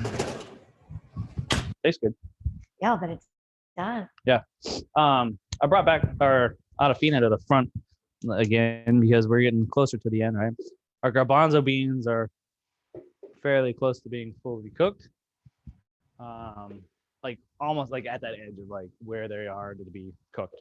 So we're gonna add kale to this. The reason I went with kale is because it's a little bit heartier and like it stews and soups and all this stuff, and I wanted something with a little bit more structure to it. You can use spinach if you want, or other like leafy greens. But if I was doing spinach, I would put that in like at very, very, very end because it'll wilt so fast. So I'm gonna mix in my kale with the liquids that are left over. It started the amount of liquid is cut down drastically, so we're getting almost to that stew consistency of what I would. When cooking some of these foods that like have historical references and all that stuff, like what would it look like? So I'm picturing that our dish would be close to that stew consistency right now. And then at this point, what I'm going to do is I'm going to add some of our acid to it. So we have some red wine vinegar that's in the recipe, so that's going to help kind of break down our kale just a little bit. I didn't exactly measure out my red wine vinegar for this because we're going to see how it goes. And then where'd my lemon go? And then I'm going to make full use of my lemon and get my lemon juice in there as well. If you want to skip out on using red wine vinegar, you can use champagne vinegar, or you could use even just more lemon juice if you want. That's totally up to you. I'm just trying to make sure I don't get any seeds. Trying to avoid all these seeds in here. And then once I get all this acid in here, we're gonna stir it up and double check some seasonings, right? We may need a little bit more salt. Maybe it's a little bit more vinegar. We'll see how that pans out here once we taste the stuff. But you can see that it's definitely stewier than what it was before, right? Like this thing was full of liquid all the way to the top. Now we're getting really, really close. Our paella is getting close. This is getting close. I'm just gonna taste for acid and my doneness of my garbanzo beans really quickly. I'm gonna give it a little bit more. I think the salt level's there. I think it just needs more acid. This dish has got, because of the cayenne in here and the chili powder, it's got a little bit of a heat to it, but it's fairly subtle. Yeah, it's real nice. Like you know it's there, but it's not gonna. It's not burning. It's not burning.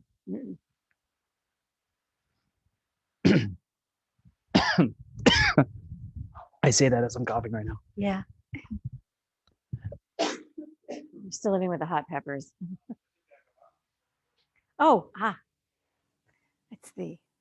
It's Zoom Live. The challenges of streaming.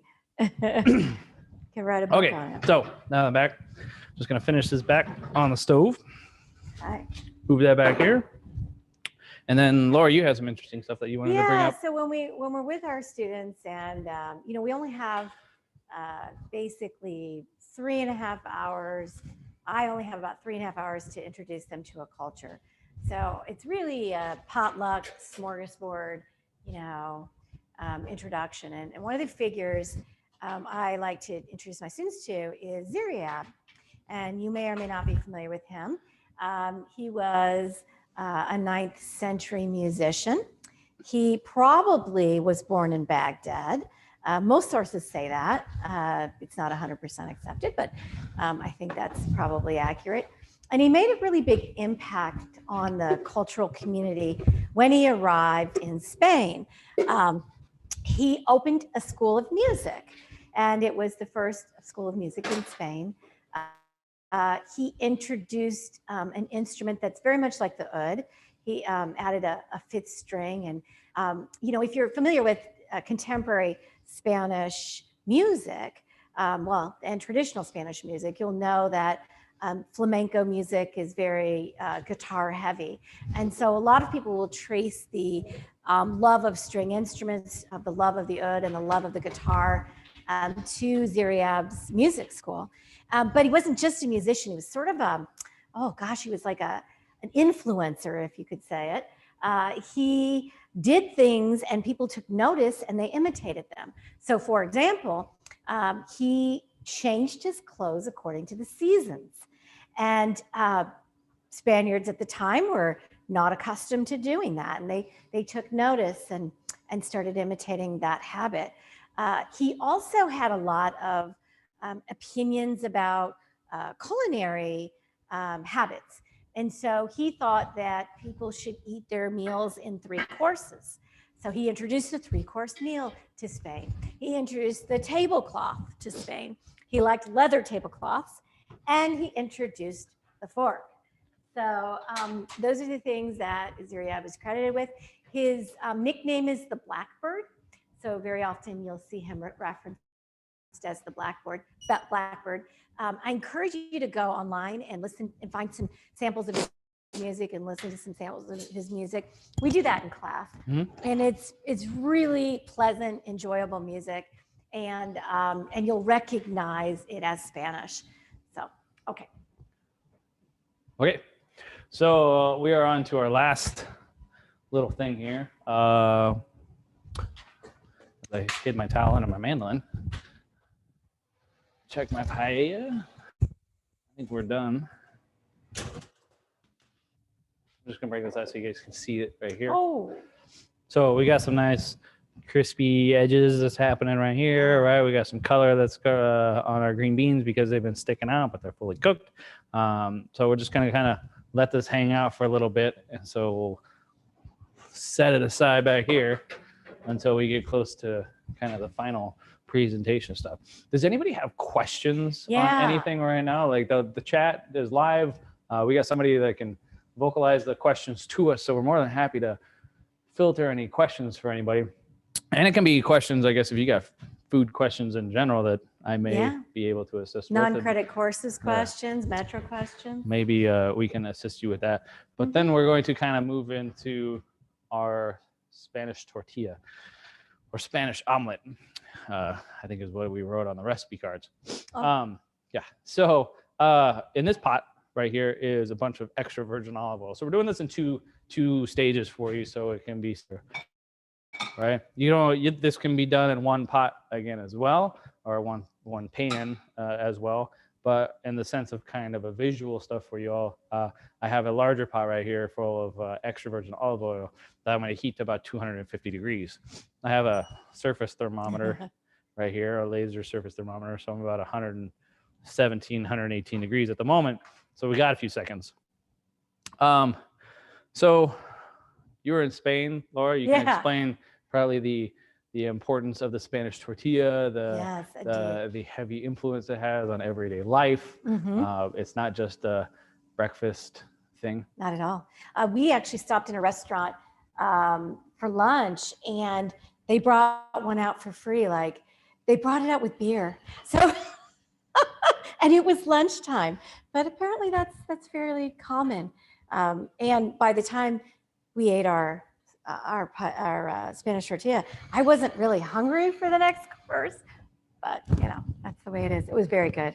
There's always room. It's like dessert. It's like, I'm so full. Dessert? I'm so full, but here it is. So This dish is super easy to make. The only tricky part is flipping it over. But I'll show you my little cheat on that one that other people use as well. But it's really olive oil, potatoes, onions, and salt and eggs. All right, so about 5 ingredients in this dish, right? I'm using Yukon Gold potatoes. I really like Yukon Gold potatoes. I like the medium starch that it has. It just makes amazing mashed potatoes. It's not like a russet potato. It's a lower moisture content. Okay. So I think like these potatoes are awesome. Yukon Gold. And just a potato. So all we're gonna do is we're just gonna peel our potato, right?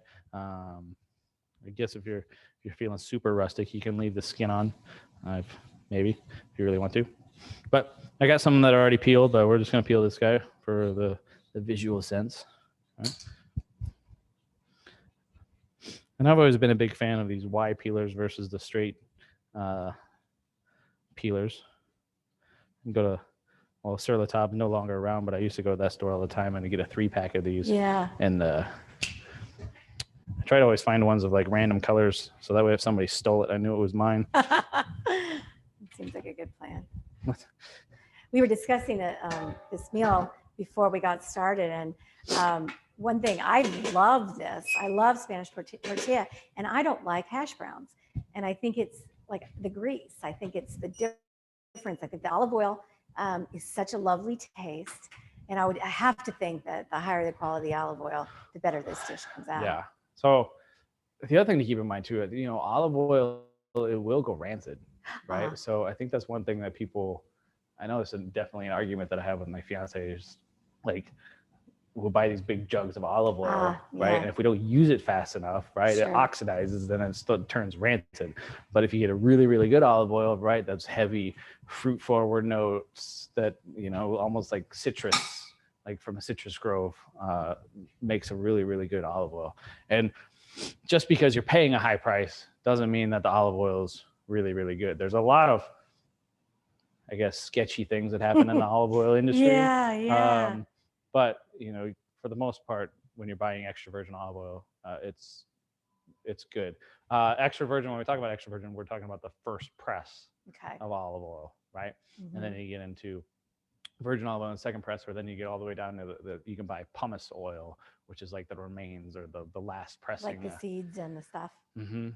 Right. Gotcha. So the olive gets its full use, right? I used to, in some of the restaurants that I ran, we would use pumice oil just because we were on a little bit of a budget, but we still got some of the fruit forward notes of olive oil in its sense. And I think you can buy pumice oil around here at the grocery stores.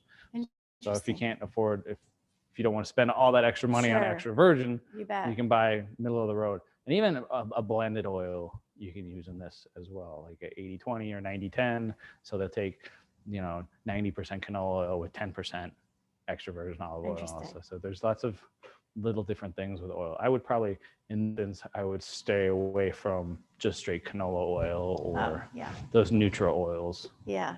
You need something that tastes good on its own. So, so I'm slowly heating my oil. I'm trying to pay attention to it. So I'm at 156 degrees, 154 degrees. So we're doing all right now. I'm using a Japanese mandolin to maintain consistency with my cuts. You can use a knife if you don't have one of these, but I'm going to try to stay around a 1/4 inch thick slices on all my potatoes. Back when, we, before the pandemic, when MCC had non-credit classes, I've burned through a few of those. I love taking them. And I took an olive oil tasting that we had 2 years ago or something. And then we tasted California versus Spanish versus Greek. And the funny thing is my favorite was the Spanish. Yeah. What did you notice? They're very, it's been a while, but they are very different. I think that the Spanish had a sharper taste, although the California was very good too. The Italian was my least favorite. Yep. Yeah. I think the California was a little lighter in taste, but don't hold me to that. So I got 3 Yukon Gold potatoes. These were larger, so I'm sticking with 3. I believe in the recipe card it says 3 to 4, depending on the size. And then I'm working with an 8-inch non-stick skillet. The reason I like to say using a non-stick is because it makes flipping it over a million times easier than anything else, right? If anybody's ever made like a frittata before, like we're kind of playing along those same lines, right? So I got my onions. I'm gonna set those aside. I guess I really don't need my water anymore. And you can slice this stuff if you're doing prep ahead of time. You can put those potatoes ahead of time and put them in water so they don't oxidize. You can do it the night before. There's lots of ways to, make. They did, and that was my least favorite, but that's just my opinion. I'm not an expert. It was fun. It was really fun. Just that the blind taste testing is such a good experience. You wouldn't think on your own, one at a time, there'd be a big difference, but there was. Yeah. So then we're going to cut our onions. So I've cut both the ends off. I peeled it. The nice thing about onions is when you look at the lines along an onion, it kind of tells you where to cut. So I'm just going to kind of do a quick julienne of our onions right here. So I'm using 1 whole onion for this dish. Yeah, so in this instance, there's a lot of olive oil that you use. So this olive oil that we're using a larger pot, and there's more quantities in here, just for the visual thing. But it's at least 2 cups when you're doing, a pan like this, an 8-inch pan at home. The olive oil itself would be used multiple times. At least you could do 5 or 6 batches of these Spanish tortillas with this, right? Because the flavors continue to develop. And it's definitely the only spendy ingredient in this recipe. Yeah, definitely. And you can feed a bunch of people for next to nothing. Yeah. Because really a case of like a 50-pound case of potatoes costs like $15, and then onions cost next to nothing. So, but yeah, we have about 2 cups. We would use about 2 cups of oil in this pan, and then we would slowly cook our potatoes in here first, right? So we are going to cook our potatoes first, and once we get this up to 250 degrees, we're going to kind of fry them, right? Simmer them until they're just soft, just soft enough through. And then once those are done, then we're going to take out our potatoes. We're going to put in our onions. We're going to cook the onions in the exact same oil, and then we're going to move everything to another bowl, and then we're going to season them up. We'll add eggs, and then we'll kind of start the process again with that, right? We talked earlier that potatoes are not of Spanish origin. No, right? They are what we call New World. So they were brought back from Peru. The Inca Empire was very good at cultivating the potato. And so when the Spanish conquistadors arrived in Peru, they saw this funny looking thing, but they did also observe the way the Inca people cooked them. So they were aware that they could be, eaten and prepared well. And of course, it turned out when you plant potatoes, you actually get a lot of calories per kind of square foot. They're really an efficient thing to grow. And you just plant the tuber. You don't actually have seeds to care for. So the Spanish brought them back, and they took a little while to catch on. Interestingly enough, from my point of view, is that the rest of Europe was equally suspicious of the potato when they first came out, but the Spanish seem to have picked it up quicker, but it grows better in some of those northern climates. And in France and in Ireland and in England, it ended up becoming an anecdote to drought and blight and famine. And of course, we all know about the later potato famine in Ireland. But for a period of time there in the 18th century, the potato really helped stave off some famine. There's a famous story about Marie Antoinette and King Louis making a big show of having their chef prepare potatoes because they needed the peasants to start eating potatoes. And the peasants were willing to feed them to their livestock, but they they were afraid of them at first. But the Spanish were quicker to pick them up, and they made very yummy things like this dish. I used to eat raw potatoes with salt all the time. Oh, I can't imagine. Oh man, that was like my snack. Wow. Love raw potatoes. That's a bridge too far for me. They are pungent. It depends on which ones you get. I like doing like ladyfinger potatoes, stuff like the smaller guys. Lots of different things. We've done like events here at the school, and we'd have to make massive quantities of potatoes, and we would set up the immersion circulators to 180 degrees, and we'd drop our potatoes in there and walk away for a few hours, and they're perfectly cooked. Because it's right at 180 degrees. The potatoes, it says I'm done. That fork tender, wonderful, perfect temperature. Right? So we're about 250 degrees. We cool down a little bit since we put our potatoes in there. So I'm going to turn the heat back up just a little bit to kind of bring it back up to temp. We're going to try to hold it there for a little while, right? If you don't have a laser thermometer, you can use a digital probe thermometer or a candy thermometer. It's just,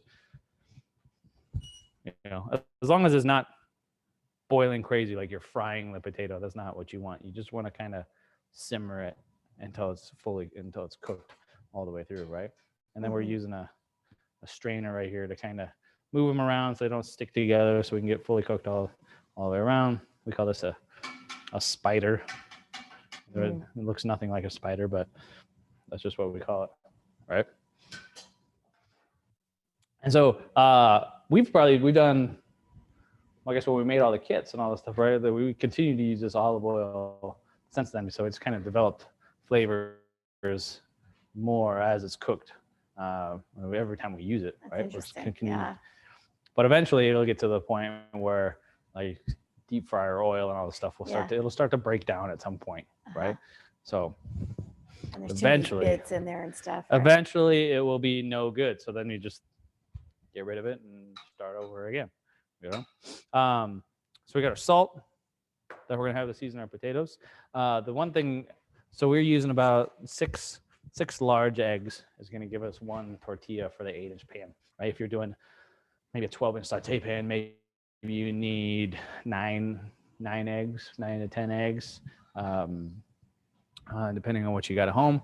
There, you could do all of this stuff in like a cake pan if you really wanted to. You just wouldn't take it. You wouldn't have to flip it over, right? You're going to cook it all the way in the pan like a frittata, but we're getting there. We're going to do the flip. We're doing the full thing, aren't we? I'm kind of scared to do that. Like, I'm not going to lie. Like, I saw you do it once and you did a good job. Oh, it was. You mean I'm going to flip it like that? I'm going to flip it with the plate. I mean, I saw you do it. No. But there is the technique. Right? Peter's technique. The king of the guy. He's the one that does it like this. I think the plate trick is much better. Not so much myself, right? So our Adafina is looking like we're pretty much done. Our garbanzo beans are cooked. Our kale is starting to wilt a little bit. So we're just going to kind of set this here, and we're just going to let it sit and hold warm. There is another New World food that we need to discuss, and that is chocolate. So if you go to Spain, when our lives open up again, one thing you're going to want to do is go get some churros. And in Spain, the Spanish churros are a bit different than a Mexican churro that you might get here in town. Mexicans tend to sugar and sometimes cinnamon their churro. They don't do that so much in Spain, but they serve it with a side of chocolate, all right? And it's kind of a goopy, gloppy, sweet chocolate. So when the conquistadors arrived in Mexico and encountered the Aztec, they found that they were drinking this chocolate drink. And the Aztec did not sweeten their chocolate. So they drank their chocolate bitter. And the Spanish saw an opportunity. They brought the chocolate back. And when they brought it back to Spain, they quickly turned it into a sugared drink. And then there's, of course, chocolate. There's endless possibilities for the way in which you can make chocolate. But as you can guess, the reason this recipe was chosen is because it gave us an opportunity to talk about New World ingredients. There are a number of ingredients, though, that are a little bit more directly associated with Christianity. Oh my gosh, look at that. Yeah, the potatoes. So I'm gonna pull one up here. Yeah, pull that up quick. So it just kind of breaks. I don't hear the snap. It just kind of folds in half. Yeah. Right. So I'm calling that done with the potato, and then in that same oil, the same temperature, right? Our julienne onions are going to work their way in here. These are going to take a little bit longer than the potato because they definitely have a higher moisture content than our potatoes. But a little off topic. I remember reading about Montezuma and his love of chocolate. Yeah. And he would drink 10 to 12 cups of this chocolate drink every day, and I can only imagine what his world was like because chocolate is also a natural laxative. So like it's just so that's where we get that unfortunate expression, huh? I don't know if that comes from the chocolate, but so. He had to get his revenge somehow. This is my off tangent history of the Aztecs. That's about all I know from the Aztecs. Kind of a fun anecdote there. Yeah, I mean, clearly the Spanish took note of what the indigenous people were drinking and eating, and brought those things back to Spain. Well, I guess what I was going to say when it came to like the more direct connection to Christian food, there was one anecdote that both Chef and I thought was really interesting. And that is the nuns. A lot of Christian nuns are responsible for some desserts that are still loved in Spain today. And one of them is marzipan, which I think you could argue is kind of all over Europe these days, right? Yeah. And it comes from an 11th century. The story goes that they were experiencing flour shortages. And so the nuns got clever and replaced the flour with the ground almond that you find in marzipan. And then, of course, it tasted good and it stuck. So they kept making it. But when it comes to like some of the custards and flans, they are connected to Spain. Again, you're talking about the convents making use of not allowing anything to go to waste. So with those illuminated manuscripts I was talking about earlier, very often they were made in monasteries, and they would mix egg white with the pigment, with the paint. And then you have all these egg yolks left over, right? So the nuns would develop these custard recipes and things that were, in order to use the eggs and not have anything go to waste. So that's one connection. I think everybody's kind of learned that full utilization of everything is the best way to go. Yeah. We got a lot of restaurants in town that promote that. That nose to tail butchery and all that. So it's everybody knows that you got to get what you pay for. Yeah, you bet. With our potatoes too, like we start to see a little bit of a color kind of happen. Really didn't want that much color, but I just kind of wanted them cooked, right? Some of this color is probably coming because we've used this oil multiple times now. So we're going to start to see a little bit breakdown of our oil. I'm just kind of moving these around, getting them broken up a little bit, let them cook slowly. They'll start to turn, the onions will start to take on a little bit of color on the edge and soften up a little bit, right? But there's the onions, it's a little bit sweeter, has higher, I guess, sugar content than some of our. Take longer. They're going to take a little bit longer, and we'll start to see the color a little bit faster on these, right? Any other questions about anything else that we've done so far today? We were in Barcelona a few years ago and loved the churros and chocolate. Yeah, it's a really fun experience. And, in Spain, a lot of times they eat them for breakfast. It's very common, but you can get them like we did very late at night after you've had a lovely night out. But yeah, it's very often, it's very common to give them to little kids for breakfast. And it's a nice little treat. It's like the donut. Kind of. Yeah, it's a lot like a donut. Yeah. I glanced down at my notes and when we said, okay, so the Spanish took up with the potato quicker than the French. Well, how do you know that? Well, we know it because there are records of trade. So we have written records in 1580 of people selling potatoes in Seville. That's cool. Yeah. So that's how we know. Kind of fun. We're getting close. We're getting close. I'm gonna let these go another minute. And then the Okay. one of the tricks that I like out of all the research that I've done with the Spanish tortilla is not necessarily mixing it up and going straight to the pan, but kind of get your onions and your salts and all that stuff together, and then mix in your eggs and then let it set for a minute, right? The idea behind it is like, what else was saying? Like the potatoes and all that stuff will soak up the egg, which I don't really think that's the case, right? It's just that the potatoes are still warm, the onions are hot, and all we're doing is we're coagulating proteins to make it look thicker in the bowl than what it was before.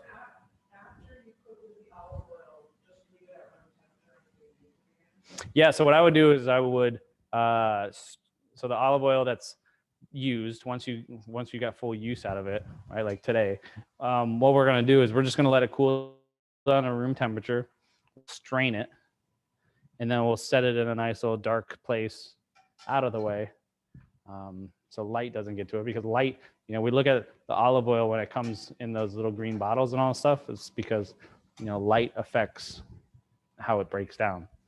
So we'll strain it, we'll set it in a nice little dark place away from everybody else, and use it again the next time.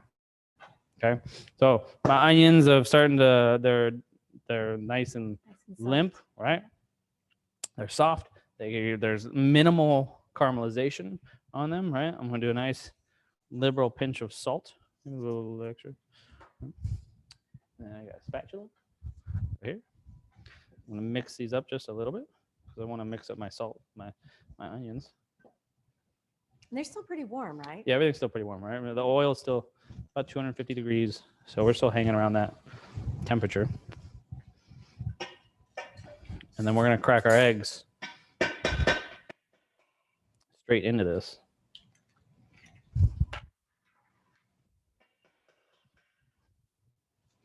We were making one earlier, and I cracked. See, I did that. Yep, cracked the shell like right into the. So no shells.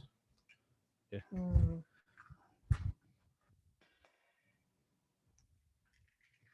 Again, we're 6 eggs on this pan. I think it's given the times that we've done this, it's given us really nice.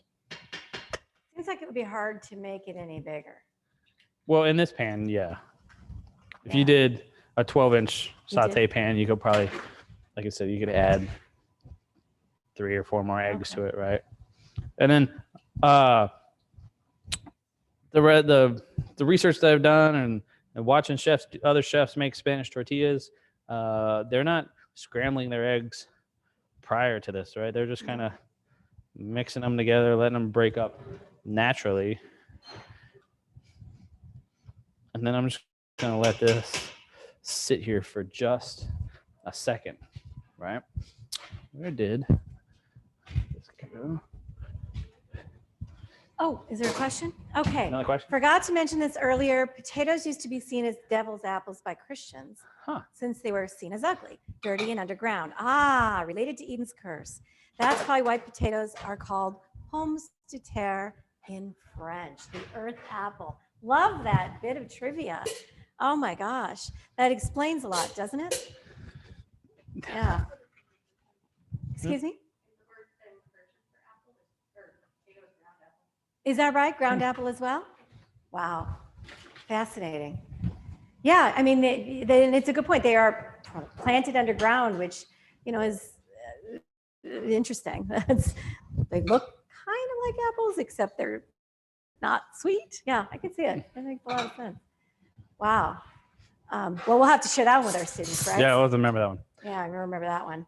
So we did our paella at 425 degrees. Mm-hmm. I'm going to keep the oven at 425 again for our tortilla. Okay. Right.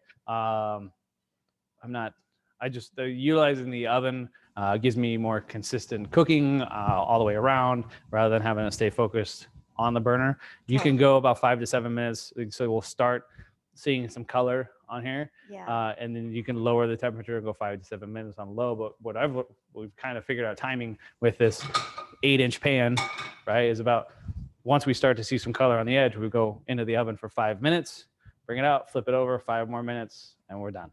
And we just let it set. So we get to about an internal temperature of 145 degrees. Okay. It's kind of my goal. Mm-hmm. Like we do 63-degree eggs and stuff all the time, but we're in Celsius, so it's about 140-ish degrees. So the egg yolk is still kind of runny a little bit. We're cooked, but we're still a little runny. Fine. Right. Yeah.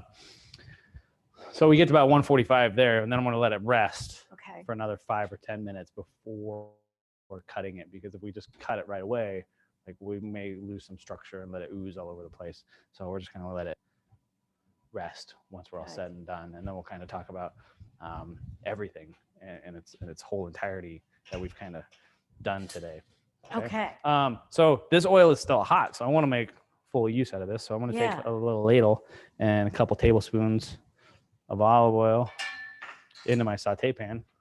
You guys know, can't see that one? I want to move this oil since I don't need it anymore. I'm gonna throw my paella back in the oven here for a second, just to get it warm again for all of us. Then we're gonna start the beginnings of our Spanish tortilla. So it looks like a fair amount of olive oil is in here, right? There's a couple of tablespoons in this. It almost looks like I put too much, but I think I'm good. Like, we want some of that fruitiness of the olive oil to kind of carry through in this dish. Okay. And then once it started to warm up a little bit,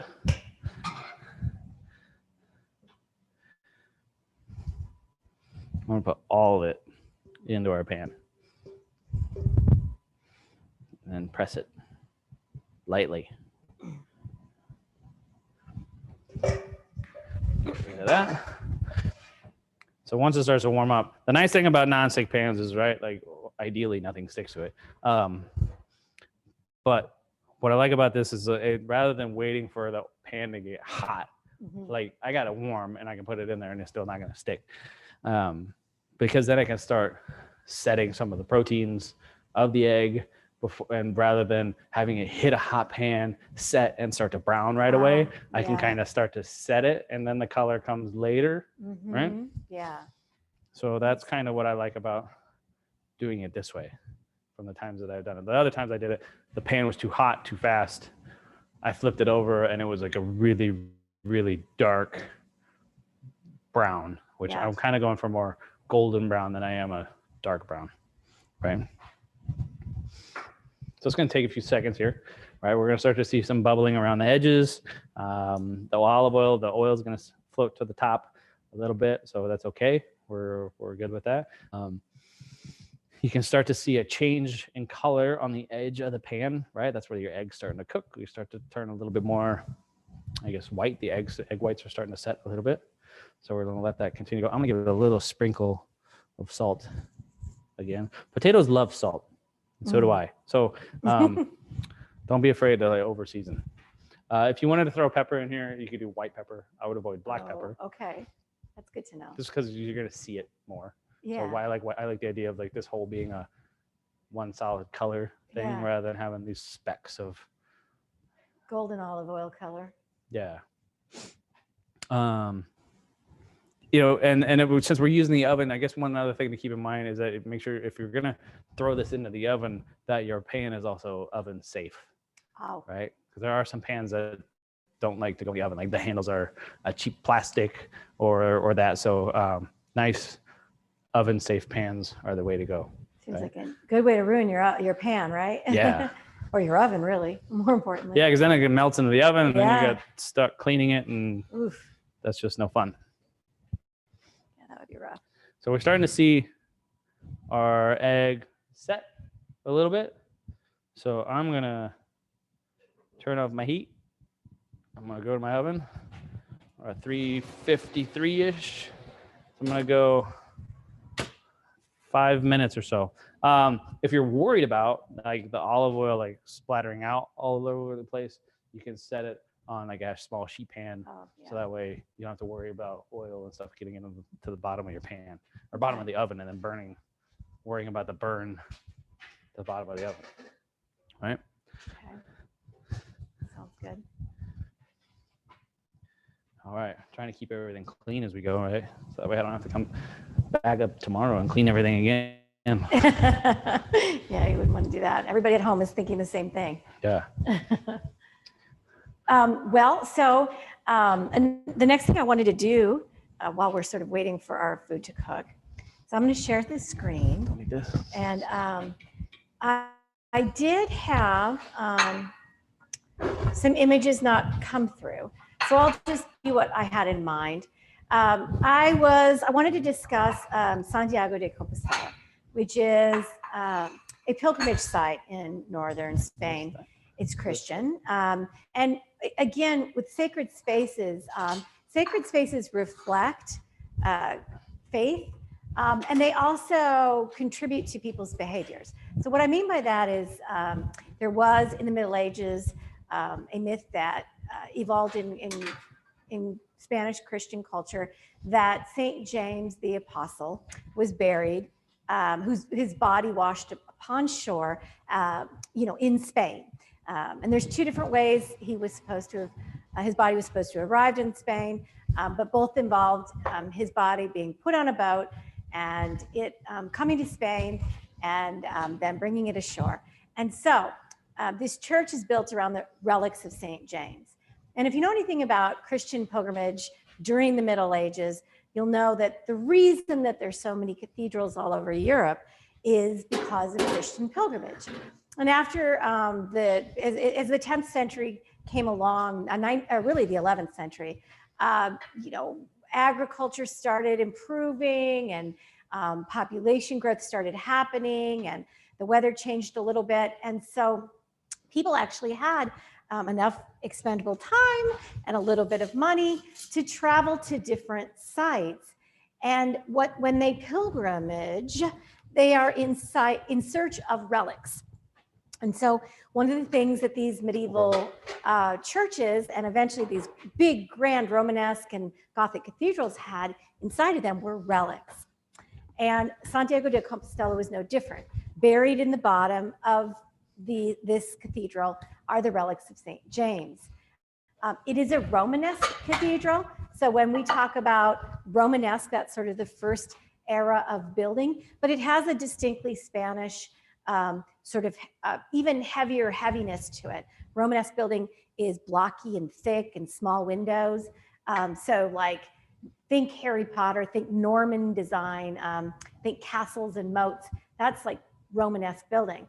And as I kind of allude here, when the Romanesque builders kind of came into contact with Islamic builders in Spain, they realized, oh, well, we could build higher up and bigger windows because if we utilize the pointed arches and things that the Muslim builders were using. So Santiago de Compostela ends up being a really important and significant pilgrimage site for these cathedrals. Some food culture develops around it. Garlic soup is really common in that area, which is also associated, with Easter. Okay, so okay, I don't want to take away from all the No, please interrupt. So, what's that? Oh, stop share. Okay, sorry. Oh, I always forget that. Okay, flip. So we can see that on our tortilla, right? The edges of our tortilla are starting to set really good. There's a definite discoloration of what we got going on, right? So rather than trying to sit here and flip this thing by hand that way, it's too heavy and I'm not going to do that. So I'm going to take just a plate and then I'm going to set it over here and then flip it over like that and then slide it back into our pan. Well done. Some stragglers. Well, they'll cook. And then we're going to go back into the oven for about another 5 to 6 minutes. Perfect. Okay, you can back to. Okay, so I was talking about pilgrimaging. Oh, food culture. So one of the things that the pilgrims would, if you pilgrimaged and ended up at Santiago de Compostela, you would bring back a scallop shell because scallops were a common food that could be collected on the shore, and it was just a symbol of having pilgrimaged. In general, we see shellfish in cuisine increase as Christianity expands. And so a lot of the coastal cuisines that emerge from that period are, related to Christianity. Ham as well. We talked about how, ham was a signifier that you were in fact Christian. And you may know that the Spanish are quite well known for their hams. Oh yeah, I got a good ham. Yeah, they're the world's best. They're quite well known for Iberico, which is a variety where they pick out the best pigs, or are they hogs? Well, I think they hogs said are that, like a size, right? well, they like hogs and like a boar, so they can cross between. Yeah, like, they've got black hooves, right? So pata negra is the black hoof. Okay, gotcha. And they're fed acorns. Yeah, so they like to eat acorns, right? And there's different levels of the commercialization of the Iberico hogs, but those that are free range, they eat like 90% acorns and truffles.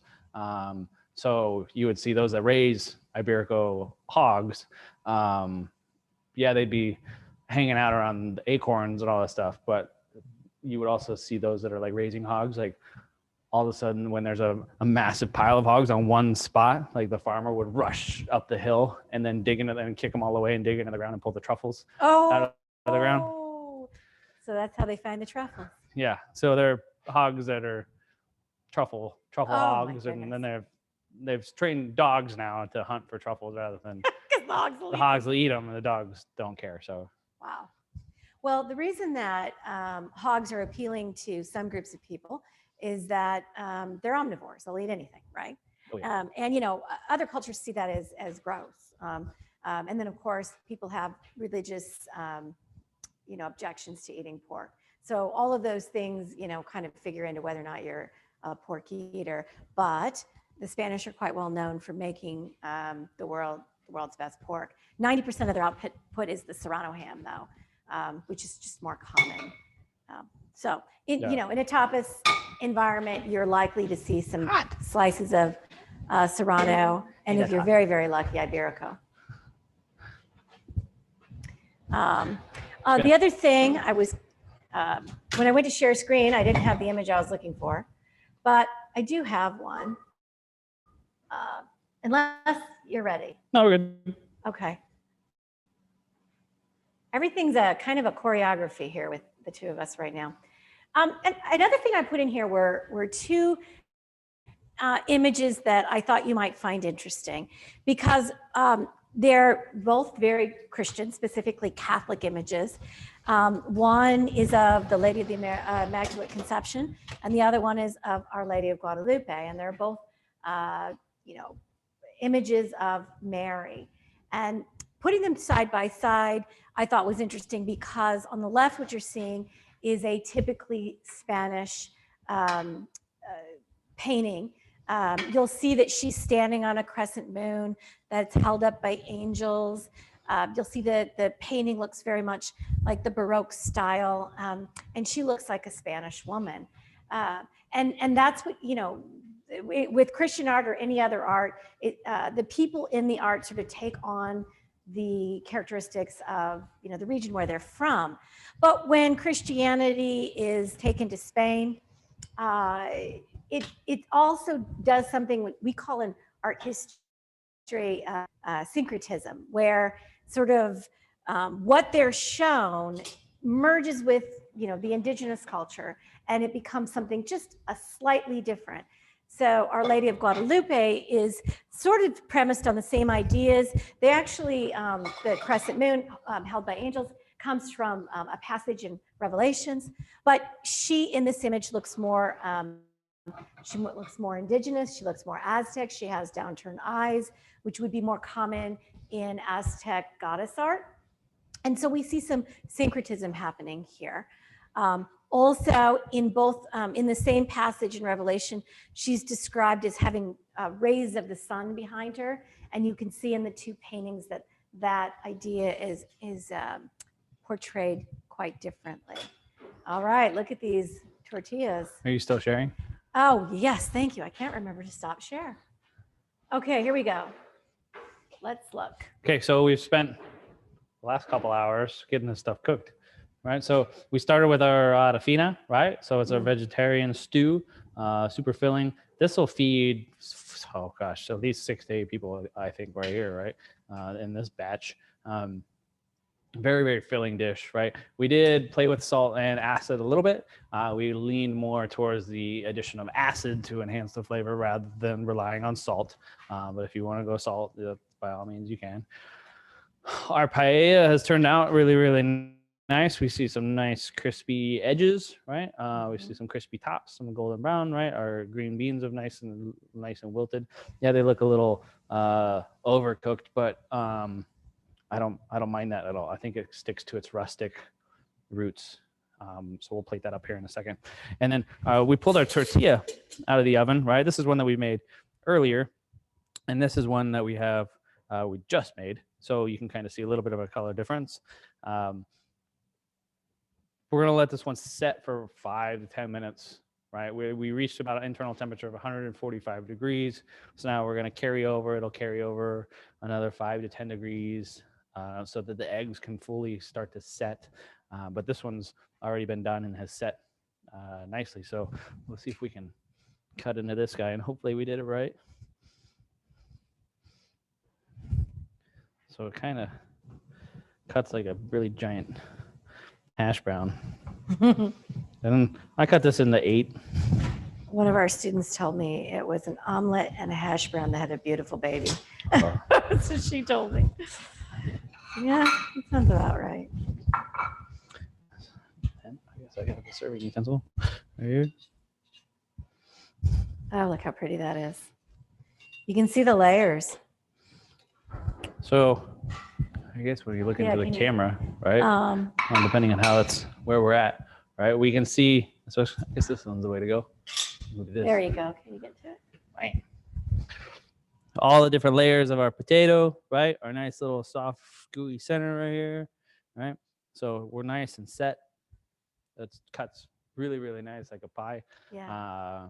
I guess if you really wanted to get super fancy, you could grate some like manchego cheese on top of it while it's still warm and let it get some gooey, cheesy melt happening, right? Put some of our paella into a dish. This will feed a fair amount of people as well.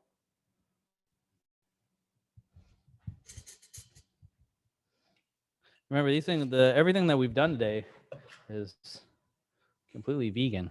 So we went that extra mile rather than doing vegetarian food. We went vegan. We went vegan with it all. Yeah. Right. So we got a nice paella, right? Nice rustic plate up. Right. And then we're gonna have our nice little Adafina right here. All right. Try to get some more of this in there, right? So we got a nice kale. Kale is nice to start to break down. We start to see that it changed color a little bit. It's taken on a really dark color, like it's almost like it's been stewed for a little while, right? So it's nice and soft, almost takes on some sweetness from it, right? If you were to do all of these at home, you could feed a large family with no problem. For really most expensive item would be olive oil, I think, out of the whole thing. Yeah. Now I've read that some people will eat Spanish tortilla cold. I think I would reheat it, but this one that we've cut right here, like we made earlier, like we did some TV magic, and so right. That way we knew we at least had one ready to go. Right. And it's warm right now, but this one's still hot. So I want to let it set for just a little bit right now, right? And maybe just a little salt on the top to kind of finish them off. Right. We open it up to some questions again, right? Hopefully we got some more questions that pop up. If you have questions about other continuing education classes that we do, feel free to reach out. If I don't have the answer, we'll get you the answer in some way. Yeah. Okay, we got a link in the chat to other non-credit classes to explore. So we got lots of different things happening right now. So I know that as far as the next quarter, as school starts to come back into play, like we're excited to have more students back on campus to really teach that on-hand learning this summer. Summer's over, or summer's about to start, so we're excited to kind of get the ball rolling. Yeah. Right. No question. I've kind of reached the end of what I got Yeah, for the and food so part, have you I. know. So if you don't have any questions, Okay. A survey will end up in the chat. Is that where we're gonna send an email. So all of you all that have registered for this class, you will all receive a survey to kind of give us more feedback. Right. It's your feedback, your open and honest feedback that you provide to us is what helps us make these classes better.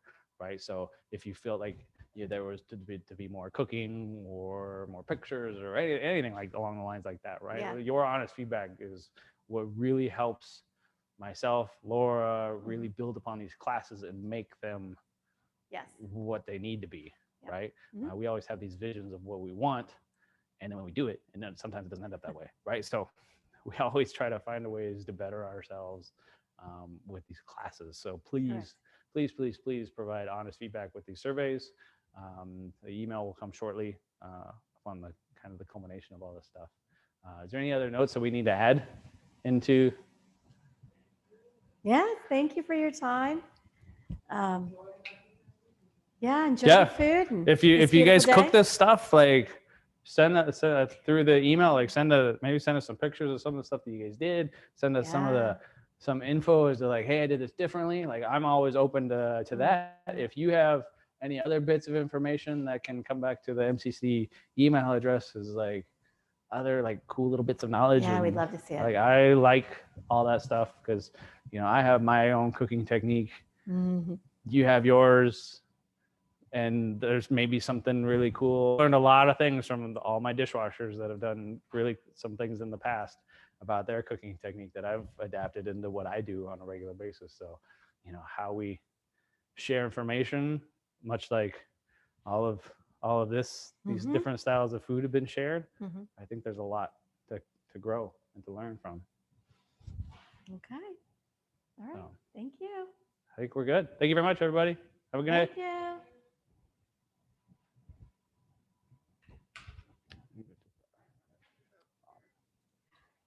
And there's a light.